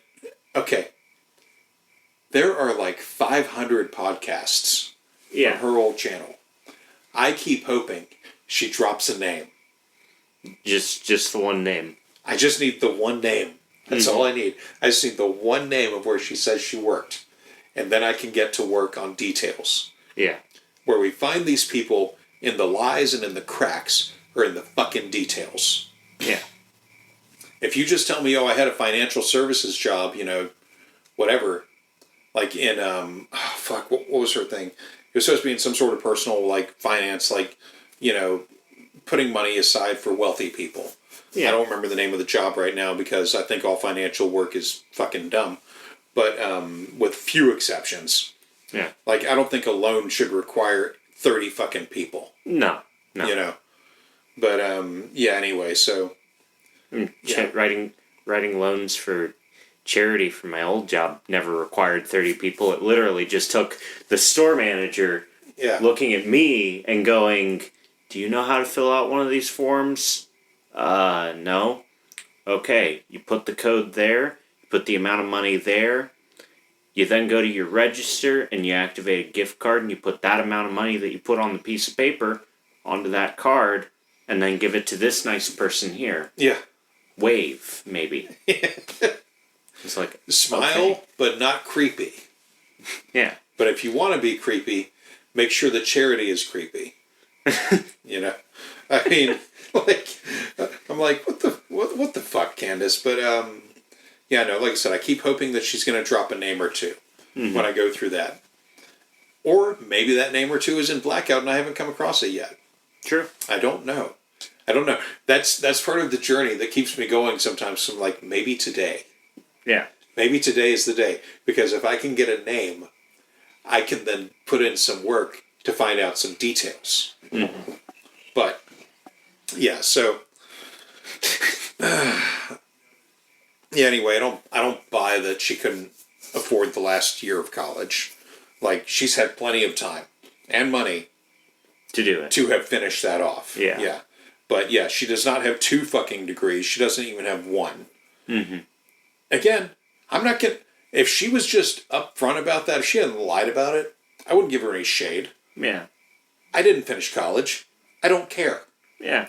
I don't care whether someone did or didn't. I don't care if anyone has less college time than I do. That doesn't matter. I mean, shit, I haven't even gone to college, nor do I have the dreams or the aspirations. Yeah. Which confuses the shit out of everyone I know. I mean, well, it's like, look, if you don't know what you want to do, you shouldn't waste your time. Yeah. But if you figure it out, if you're like, hey, this is a thing I want to pursue, then we'll do what we can to work with it. Yeah. But as it is, if you don't know, don't go. That's just how I've always felt about it. Yeah. But anyway, so what follows next is what made me scream. I had to play it back several times just to kind of get over it, but even now, as I type this script, I am fucking angry as hell. And here it is. Don't know how to survive. You have resentment toward the blue-collar worker. And I believe, by the way, this gets into what you were saying before we started, which I want you to say now, how you were illustrating why they really don't like the populist people. Well, the blue-collar worker is actually a guard against governance. I actually think the government deeply resents the blue-collar worker for a reason, and you kind of said it way more eloquently, so I'd like you to restate it. Yeah. Well, I was talking about, there's this piece that Murray Rothbard wrote, which was like a brilliant mind. To me, like the most brilliant political thinker of the 20th century. And he wrote this piece. It was kind of one of the most controversial pieces, maybe the most controversial piece he ever wrote. And I don't think it should be. I think it's a really great piece. It was really brilliant. But he was writing about David Duke, who ran for governor in the 90s, and how he was writing about how the whole establishment freaked out when he ran. And if you could imagine, it was, he was running for governor, but it was kind of, if you could imagine the way people freak out about Trump, it was kind of like that type of freak out, where the entire establishment was brought in to crush this guy, including the Republican establishment, the Democratic establishment, the entire corporate media. And of course, David Duke, to most people today, I think all they know him of is you're like the racist guy. I don't know nothing about him. Literally, I don't know much about him. He's a white supremacist, racist, and you're supposed to bring him up like you bring off Adolf Hitler. Exactly. Yeah. And so, but at this point, he had been polling pretty well, and then they really moved in to crush him. And what Rothbard was writing about was, he was like, well, look, why is it that this guy freaked out the whole system? His exact words were, he sure did scare the bejesus out of him. And what he was kind of talking about how, okay, well, you could say it's because he used to be in the Klan when he was in his 20s. Except the problem with that is that you got, Byrd in the Senate and, all these other people. They were also Klansmen, and there are all these, and no one has a problem with them. They're, totally accepted. And he goes through it, and he's like, well, really, what it is it's that the regime freaks out over right-wing populism. And this, I think, really is a huge component to understanding why they hate Donald Trump so much. Okay. So, first, we're going to talk about Murray Rothbard. Mm-hmm. This motherfucker. So, he was one of the most influential libertarian douchebags of the last century. He died in 1995, rest in piss, but left behind a legacy of work that, if you have libertarian friends, they have probably repeated his talking points either directly or indirectly by quoting one of his many followers. Rothbard specifically didn't think the government should ever really exist, but if it did, It should not be relied upon to do things like build roads or do maintenance on built roads. He said often that taxation is theft and advocated for the breakup of all forms of government. He would be termed an anarcho-capitalist today.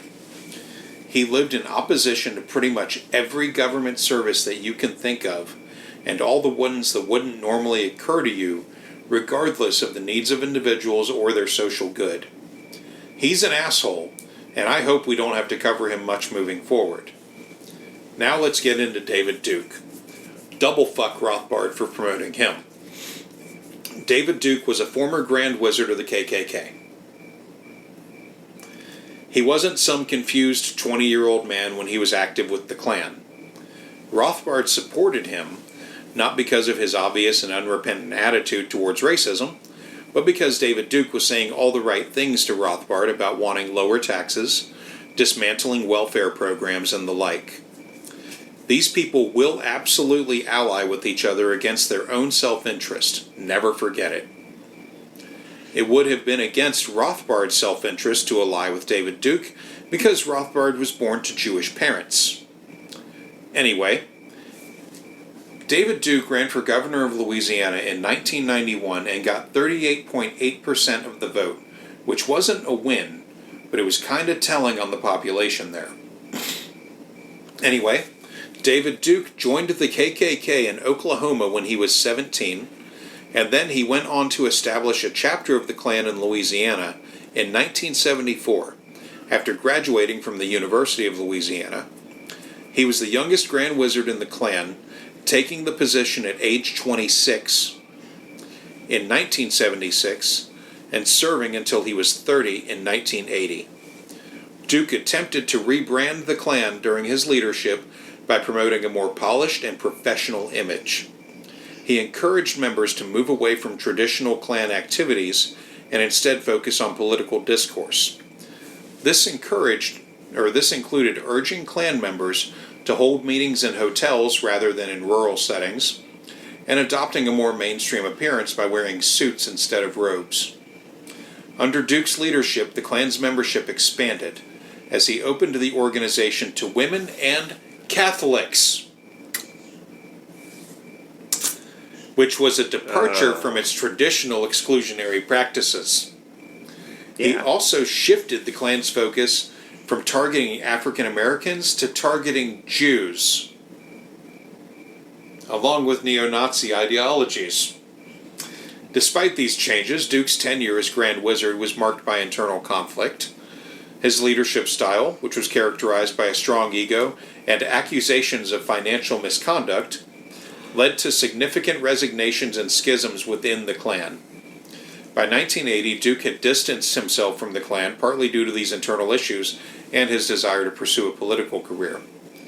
Duke's efforts to mainstream the Klan and his subsequent political activities have left a lasting impact on the American far right, influencing how extremist views are presented in the political arena. He has spent most of his career repeating libertarian and alt-right talking points. He switched his political allegiance in 1989 from Democrat to Republican, and has been one ever since. He was not some confused young man. He is not some confused older man now. He has been at least very clear in his views.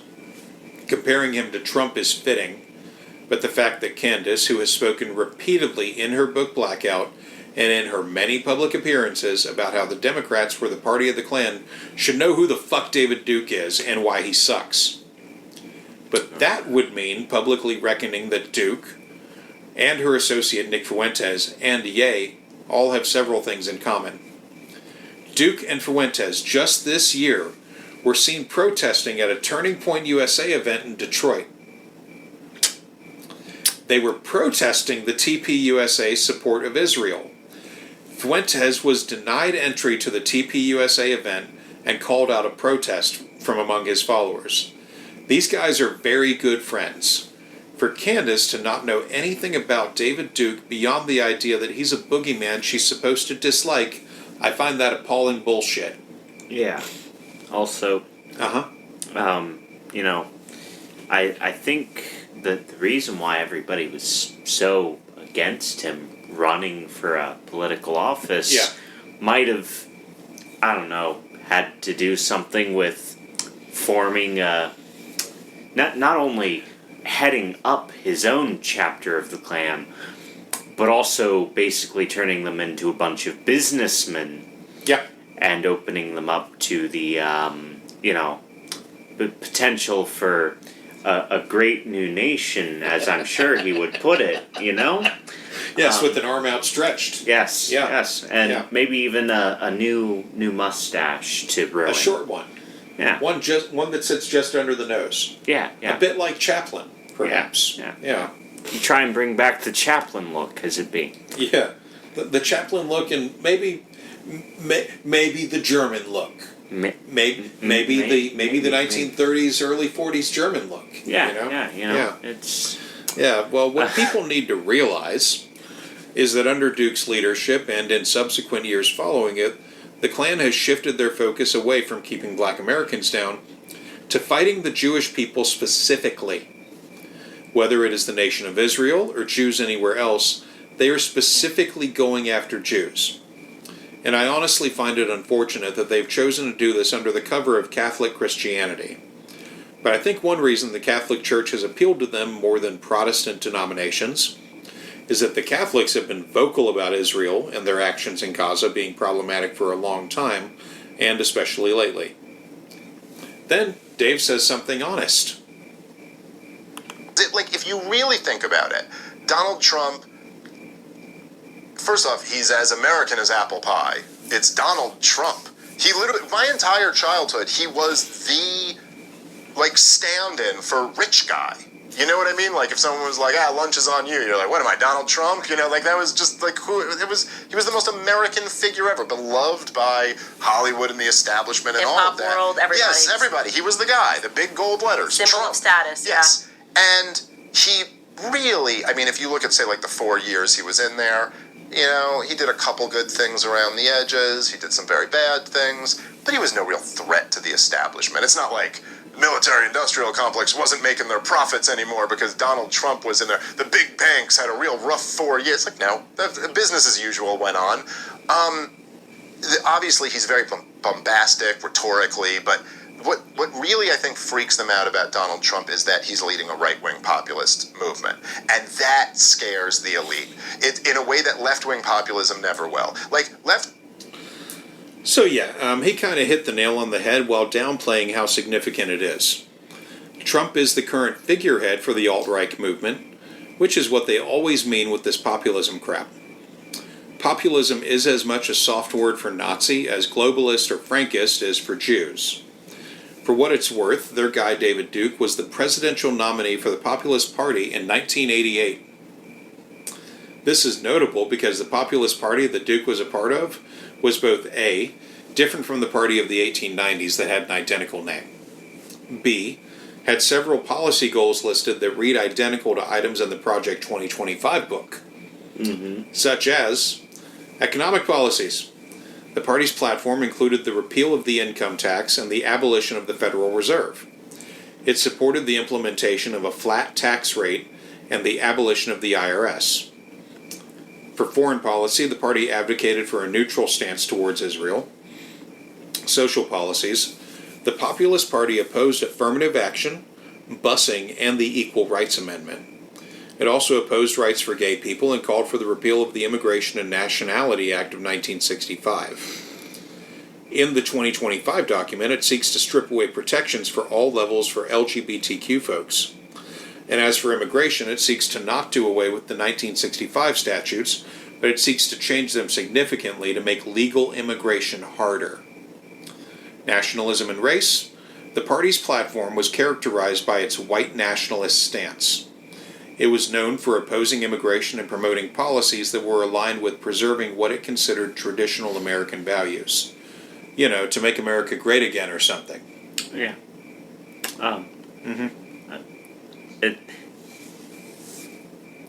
I'm sure busing is definitely something much different in here. But I didn't hear the G at the end of it, and a little break from the bullshit. For anyone who doesn't know, for some reason, one of the current slang, or I don't know if it's current, I know I've just heard it recently, Okay. is bussin', which is something extremely good. I mean, busing is good. Okay. Busing is a social good. I'm sure it's not what that's meant by, like. Well, like you have some Like some what? good- Like man, I got that because I was bussing ass. No. No? Okay. It was it's. I haven't heard this one. It's so- like if you have extremely good fucking tacos, you go, man, those tacos were bussin'. Oh, like the ones at Taco Teresa's. Yeah. Fuck, what a good place. It's basically just another one for saying fire. We recently had a and everything family like that. dinner at this taco joint. There's only like 2 locations that I know of here in Minneapolis. Totally worth hitting up though. Called Taco Teresa's. Fucking good. I recommend the quesabirria. It's corn tacos with birria, and you get like birria consomme to dip them in. So it's like Mexican French dip. Mm-hmm. Fucking mouth-watering just thinking about it. Yeah. I could eat so many of those. Yeah. You get 3 for $15. It's a really good deal. Oh yeah. Yeah, and then you got like the consomme you can drink down. And they got like free like nachos and amazingly good salsa. Oh yeah. Fuck, that habanero salsa is the shit. Oh yeah. That Fuck, shit that was good. fucked me up. Yeah. Ah. Yeah, like it punches you in the face and it stays. Yeah. And hangs out in your throat. Yeah, no, it's so good. Like, oh, and they got horchata. That's really good too. Like, I haven't had bad shit there yet, and I hope I never do have bad shit because I've been like, it's so good. I recommend that place entirely. They are an unpaid sponsor. They're not a sponsor, No. but no. I might hit them up. I mean, Look, I would hit them up for the ability to like walk in there like at least once a month with your mom and be like, yeah, just give us like $50 worth of dinner, yeah. like, yeah, it's so good. Their burritos are huge, like they're Oh, fuck they yeah. are fucking Yeah. huge, yeah, They give you a fork and a knife. yeah. It is a burrito. You're not meant to eat it with your hands. No, it is a burrito that they cut in half because you need them to. Oh yeah, and one of the like they have like it's worth looking up the menu. Taco Teresa's. Anyway, I'm just gonna say one more thing. On the menu, they have tongue as a meat option. Oh yeah, cow tongue. Yeah, I am as much as I love the quesabirria. Yeah. I think I'm gonna do. Oh, they also have cod as an option too. Fish tacos. Yeah. So like I think I'm going to get the 3 taco plate the next time, but with like cod, lengua, and shrimp, Okay. or the vegetarian option, which I think was like eggplant or something. Yeah. Yeah. Yeah. Anyway, like fuck that. I'll get 4 tacos. Yeah. I mean, fuck it. I'll get 4 tacos if I'm going there. But yeah, no, very, very, very good place. Totally worth recommending. Anyway, so yeah, here's the next clip. Populism, they're not necessarily a fan of it.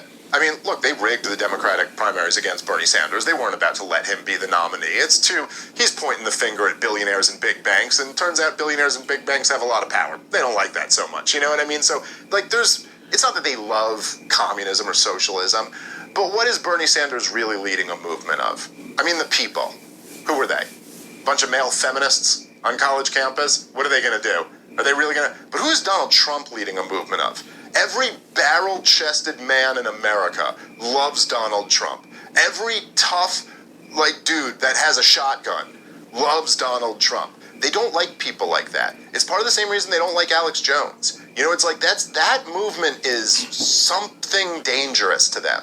And that's one of the reasons why they crack down on this. And it can also be explained like why masculinity in general is under such attack. You know what I mean? They don't like tough men. That's never part of the game. Interrupting briefly here to speak to you if you are somebody that feels that you are taking a step back every month instead of moving forward. So this is more bullshit. While he might have described a certain kind of Trump fanboy there, it's not comprehensive. I think this is a gross stereotype that he's pushing.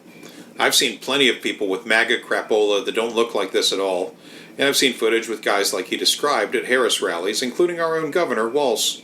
Mm-hmm. Walz is an outdoor sportsman, familiar with firearms and hard work, and a veteran. He's a big, friendly white dude. So fuck Dave Smith for this bullshit. I kept the ad break in there to show y'all how they just threw them in. Yeah. Yeah. There's that reminds me of the fucking Trump supporters. Yeah. One of the guys that I talked to at the gym. Yeah.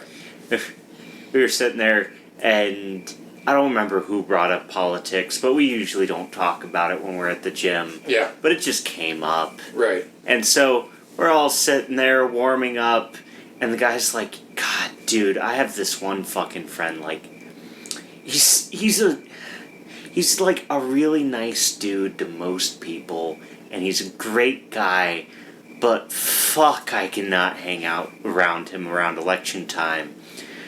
And somebody was like, why? Is he just like super political? He's like, well, that, and he's got these two flags that he has on the backside of his truck on flagpoles, and then he's got like 4 miniature ones that he clips into the windows, and a speakerphone that he mounts to the top. Oh, Jesus. And we're just like, oh God, well, what's next? Is it American flags, or is it like Trump with 2 LMGs and, you know, each hand with an eagle behind him and an explosion and fire, and he's like all of that with an American flag backdrop, and I was like, oh Jesus Christ. Yeah. It's like, yeah, he'll drive around an area that he knows isn't Republican and just like use the speakerphone to like blare propaganda.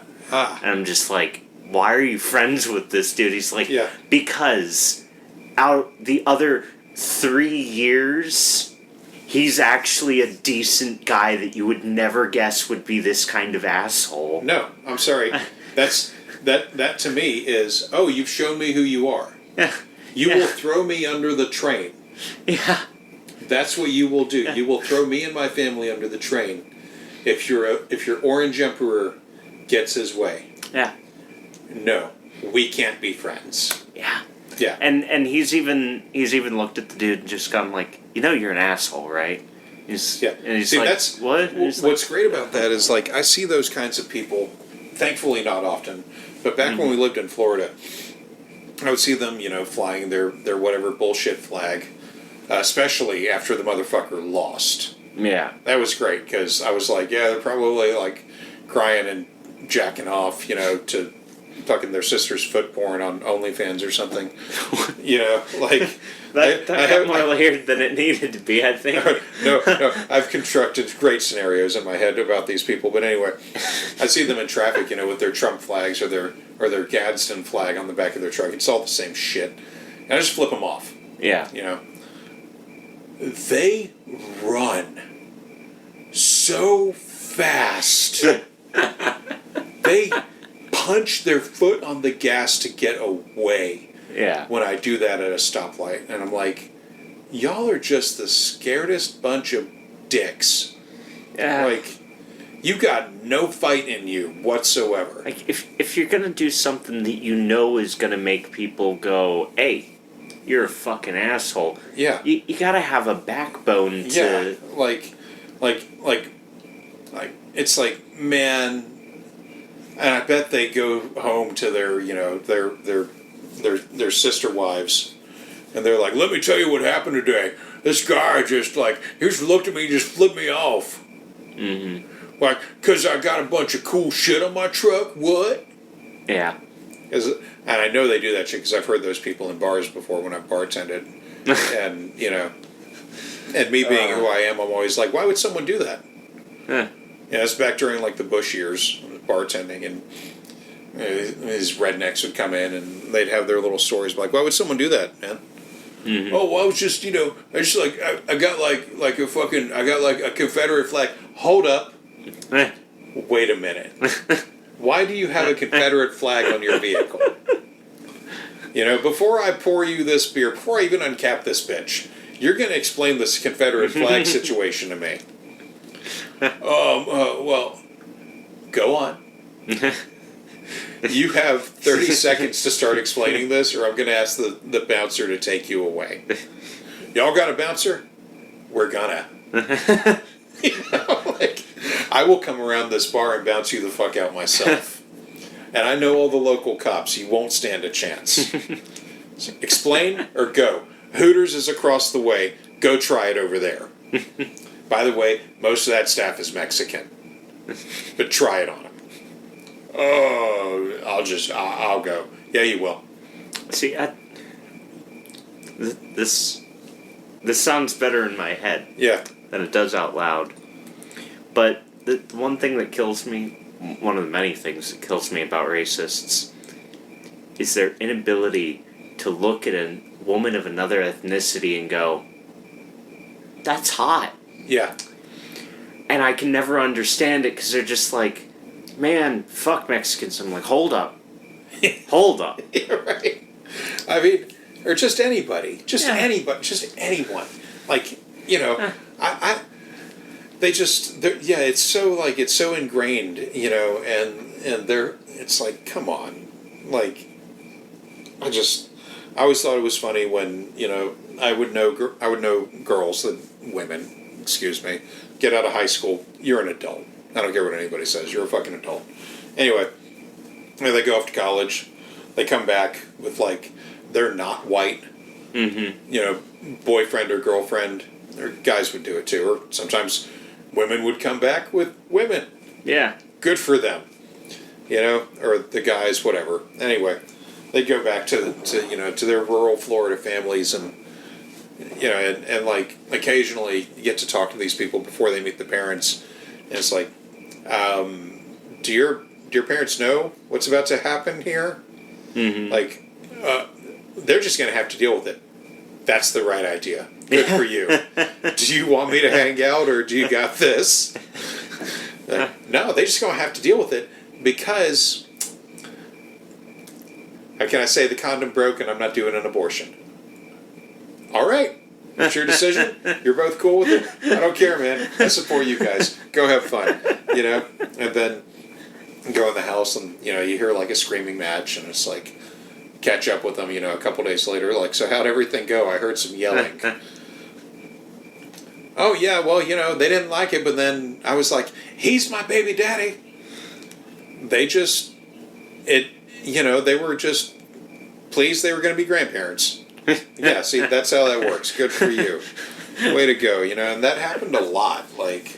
God, yeah. I've met a few elderly folks here that, like, they've got, like, a mixed grandchild with them. And they're, like, really happy and supportive of the child. Yeah. But you like, talk to them when the child isn't present. Yeah.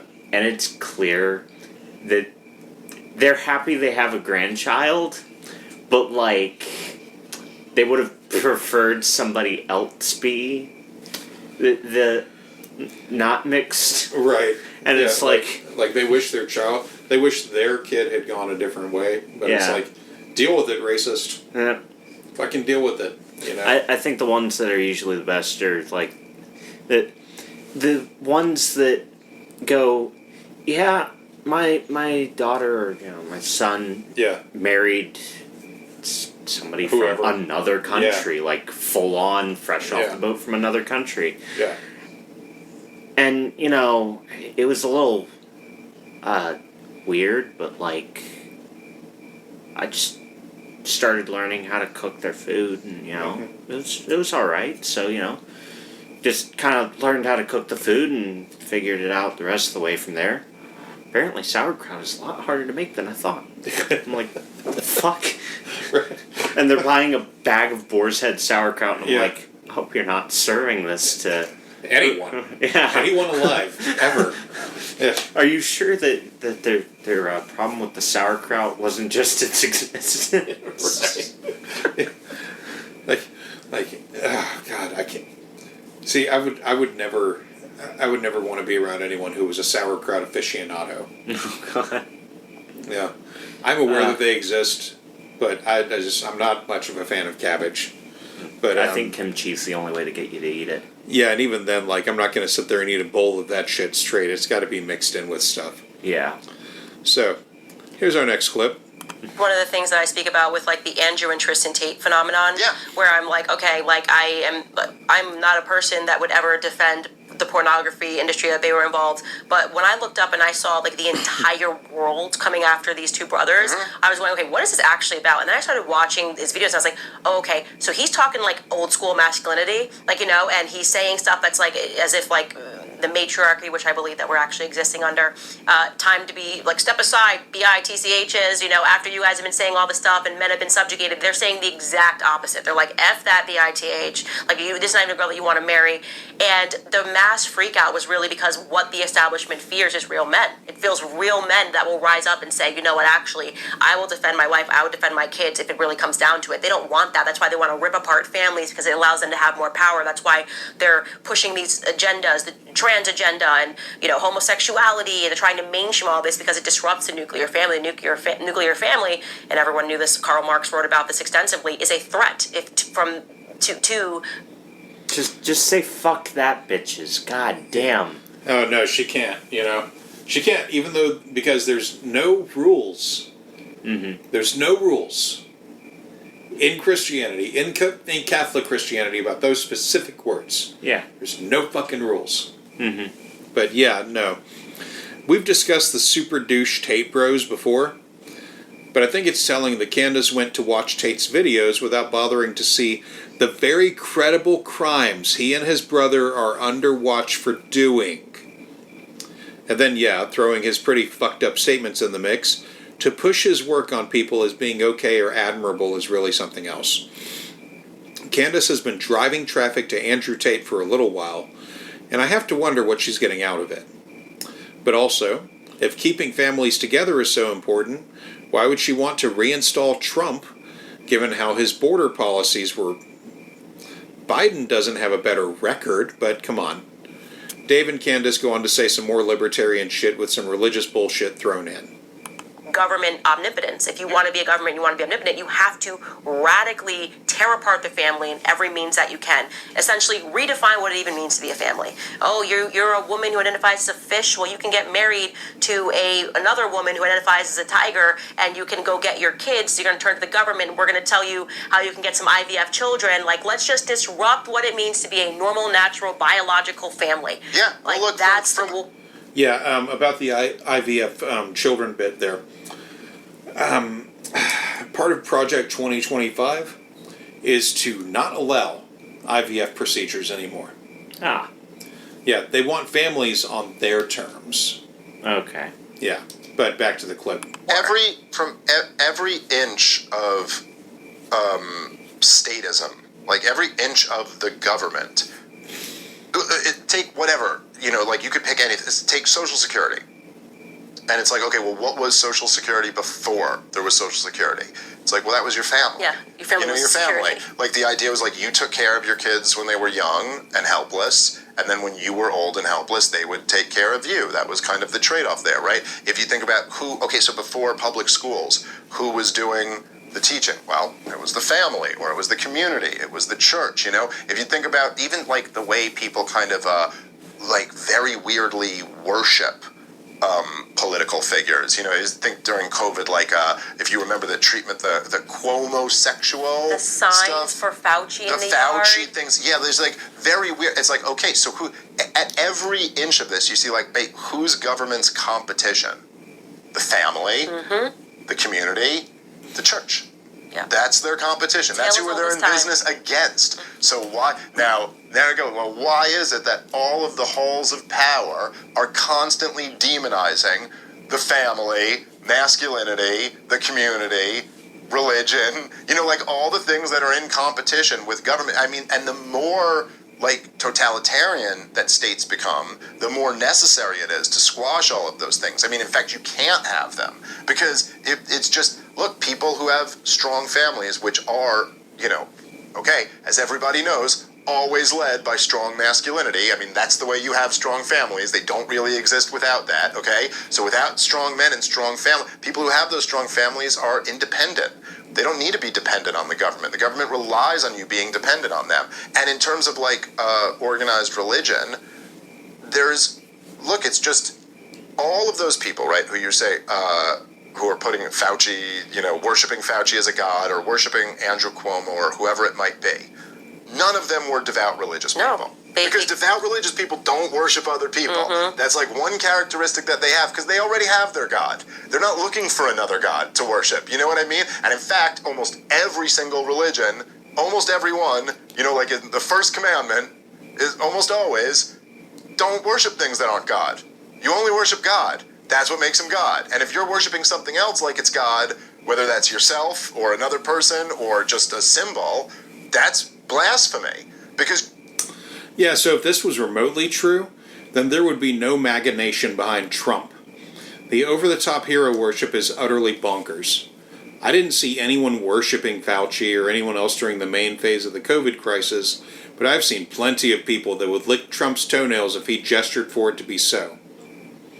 But while y'all digest that, you're not supposed, and so there's something that is deeply powerful in that. But like, even if you're not religious, even just like from an atheist perspective, there's something powerful about that because it robs would-be tyrants of their ability to put themselves forward as a god, which, by the way, they always do. Right, and that's the reason why in these communist societies they didn't allow faith. They basically said you're not allowed to be faithful because they wanted your only faith to be government, and that's one of the things. I actually don't believe in atheism. I think you just transfer your faith into something else. And yeah, I think Candace has never been around the type of atheists I've known. No one statement can describe a group, but I've been fortunate to know atheists across a spectrum. Some have been militant, but most have been pretty chill and don't push their ideas on others, which I always thought was the entire point. They keep going on this point for the next 10 minutes, and I'm sparing you all the conversation. And then we get into this self-serving shit. Out there, it's like Tucker Carlson, there's you, there's Joe Rogan, and I just feel like God is putting you in some position, and I also feel this way about Andrew Tate in a weird, people go, how could you think that? I don't know, I just feel like God gave him that platform, and now he's recognizing I have this huge platform and tons of young boys are listening to me. What am I going to do with that? And everybody's walk up to that moment is complicated, but you're in this unique position. People are really starting to listen to you, and I know this is like a very heavy question, but how do you see what's happening right now? Like, how are you taking that, I guess, that responsibility? Like, are you just, I'm just going to commit myself to saying the truth and be bold in saying the truth and hope that that's enough? Or are you, like, working on some other stuff? Are you working on a book? Like, I feel like a lot of the false idols are falling apart is what I mean when I say the scales falling people's eyes. And, like, you're kind of one of the people that people are realizing is really authentic. Well, I mean, I think you're really one of those people. But I think it's not. Well, I think, like, number one is kind of unlike what I was saying before. It's not lost on me how cool it is what I get to do and how kind of, it's a big deal. It's a big deal to, like, have your voice heard by so many people and to always, like, treat that with respect.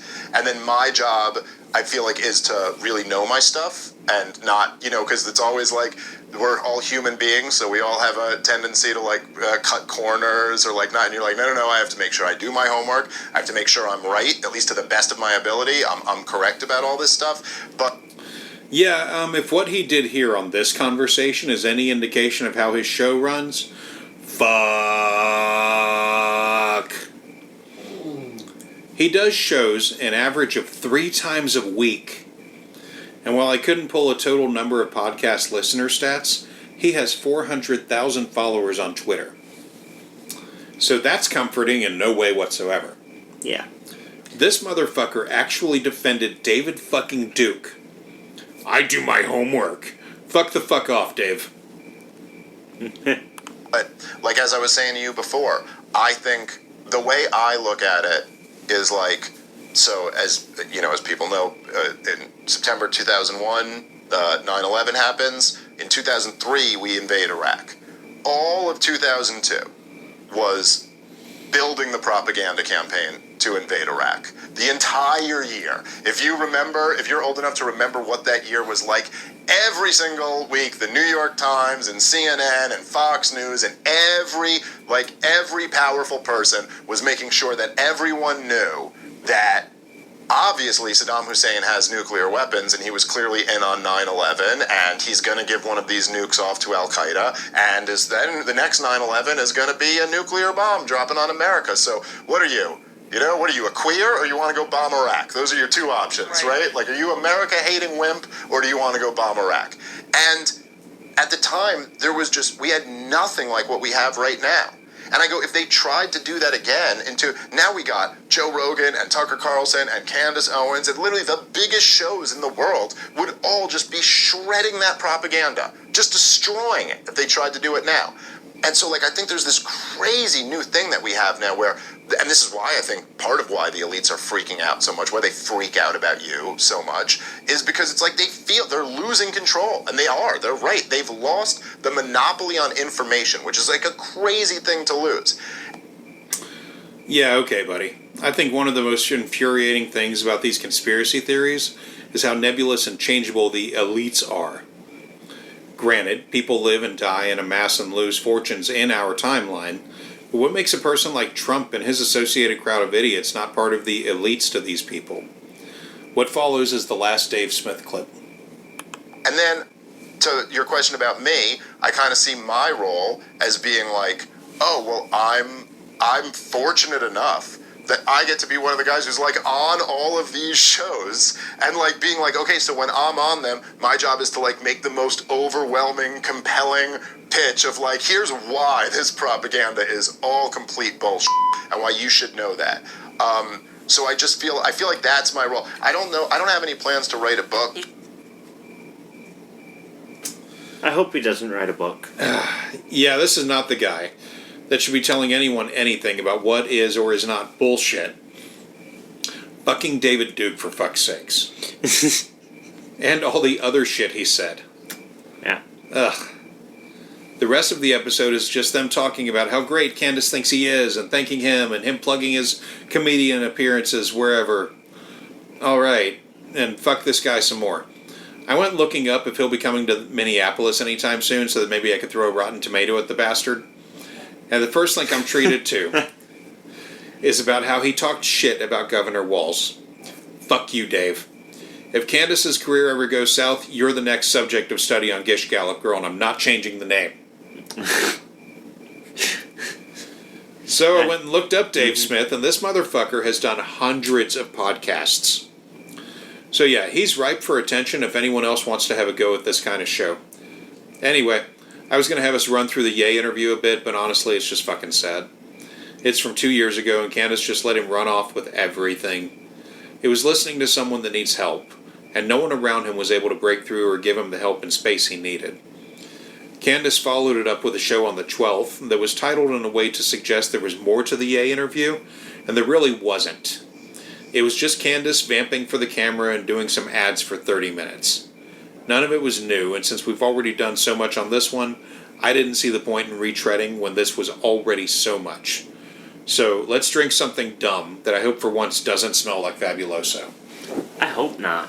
Now, that all being said, this is the last of our Blue Sun Sours because my wife decided she needed something sugary, something straight sugary.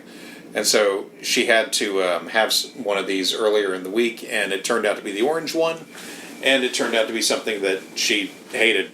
So there's your review on that one. And I didn't bother trying it myself. I just dumped it down the sink because nobody else in the house could drink it. Yeah, so.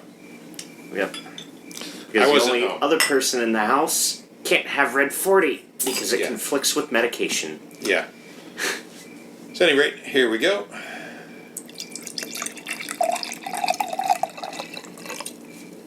And yours?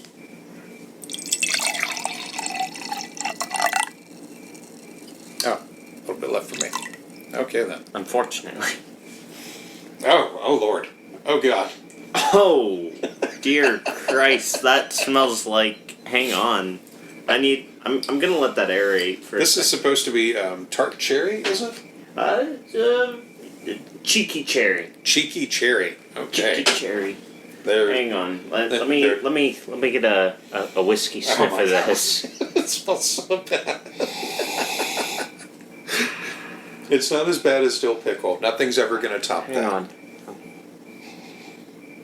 This is the smell of my kindergarten classroom. Goodness.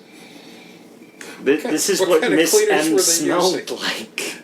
Oh, the teacher? Yeah, and this is... Oh my God, man. Oh. All right. That. Why is that a smell that I have logged in my head? Oh God. Okay. All right. You know, I didn't like the smell of the watermelon one earlier, but it turned out okay. I don't think I. Let's just go for Okay. it. Okay. First impression. It's not bad. No, that's actually pretty good. Yeah. It tastes way better than it smells. Oh yeah, much better than it smells. It does not taste like an old lady that No, it does. runs a kindergarten class. At least we don't think it does. I hope she doesn't take. It I mean, it's not a cherry cola flavor. It's a cherry soda flavor. Yeah. A cherry pop, given where we live now. That one's up for debate even by the locals. Yeah. That's why I was sitting there and Honestly, that's really good. I don't know that I'll ever buy another one, but it's pretty fucking good. yeah. I know. At my old job, I watched a pair of locals argue over whether it was soda or pop. Okay. Yeah. When they were sitting there and they were going, the one was like, so are we sending the pop out, to just pick it up at the curb? And the other one went, you mean the soda? Like, no, the pop. Like, no, it's Jesus. called soda. You lived in the South for too long before living here. It's called pop. No, it's called soda, man. I Right. know what it's called. Yeah. And I was sitting there and I was like, how about the option number 3? Soda pop. And they both glared at me. You could have really fucked him over by saying, "Hey guys, clearly it's pop soda." Say something that sounds very wrong. I find that doesn't really settle debates, but it makes them look at you and go, "No. How about we do?" And then the trick is to let them arrive at soda pop on their own. Yeah. By giving them the worst possible version, which is pop soda, for no reason whatsoever. There's no reason why those two words in that setup are different from soda pop. It just sounds wrong, even to my head. Yeah. Knowing this as a truth, it sounds wrong. Yeah. Yeah, that honestly wasn't bad. It was No. The flavor on it's really good. It smells like it'll wax your floors or something. You know? They all have that residual smell of cleaner. Yeah. So given what you've learned here today, Yeah. do you have any questions or statements to add before we close this out? Fuck. For me, it's fuck Dave Smith Yeah. and fuck David Duke. Yeah. I don't have like a I feel like I don't have a holy war against Dave as a name because I like the movie Dave. We established that earlier. Yeah. Yeah. I like the movie Dave. And I don't have a problem with the last name Smith because I'm a fan of Kevin Smith. Yeah. Yeah. Yeah. But I have a problem with Dave Smith. Mm-hmm. I don't know if there are other Dave Smiths in the world that I don't want to slap around, but I want to watch this dude get slapped around. Yeah. Not by me. And I'm not encouraging violence on the man, but I understand. Like if he gets oh god damn it! It happened at the Oscars. What was it? Oh, what, the Will Smith thing? Yeah. Yeah. No. No, you- See, I you don't like want him- I like my idea of finding out that he's coming to Minneapolis Yeah. for a show, and just like buying some tomatoes and leaving them in a bag outside for like a week. Just so they've got that nice explodey rottenness to them. If they get flung in his direction, even if it doesn't hit him directly, the viscera of the exploded rotten tomato maybe getting on his shoes. I mean, I'm sure he would work it into his victim narrative of like, they're trying to silence me, whatever. I don't care. Well, that's. I want him to have red stanky tomato on him. Well, that's when you have to slip some. God, no, that's That's in I'm bad not going to slip context. anything on anything. No, hang on. I just no, want- no. You got I to just slip wanna chuck somebody a tomato. else Oh. a bribe to stand up and yell after the tomato is thrown and possibly miss, and just have them stand up and go, "No, if we were trying to silence you, we would have hit you." You know. No, see. I realize thing where is that's is not that a I great don't- statement. Well, see, I don't want to. Excuse me, goodness, pop soda burp. Mm-hmm. There's another one. See, I don't want to. I don't want to involve anyone else. If we've learned nothing from history, it's that you have to be a lone person or with a mob of people that have tomatoes. You can't just be like a group of less than 5. Right. You know, it has to be kind of like a firing squad or a single person. Right. Right. Nothing less or more. Mm-hmm. You know. Oh, I know what you got to get. Now, if you've got like 30 people and everyone's got a tomato and they all go at once, there's no way to dodge, and it will just spread. See what you got to do is one of the it's not a war story, but just guy was serving in the Marines and he had to do his year overseas. Well, they required him to get tundra training for where he wanted to be. So he and his fellow Marines, his friends anyway, they all ended up in the same group over in, I want to say it's Norway. Yeah. Well, they had learned about a delicacy that is just bacon wrapped hot dogs, essentially. Yeah.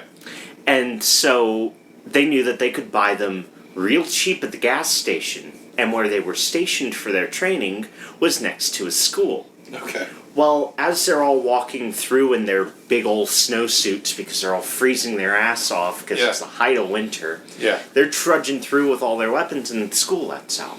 And the kids see them and, they're all like mimicking them because they're all just in normal fucking school gear. Yeah. And somebody, either part of his platoon or somebody else, hucked a snowball at one of the kids. And it hit the kid in the leg.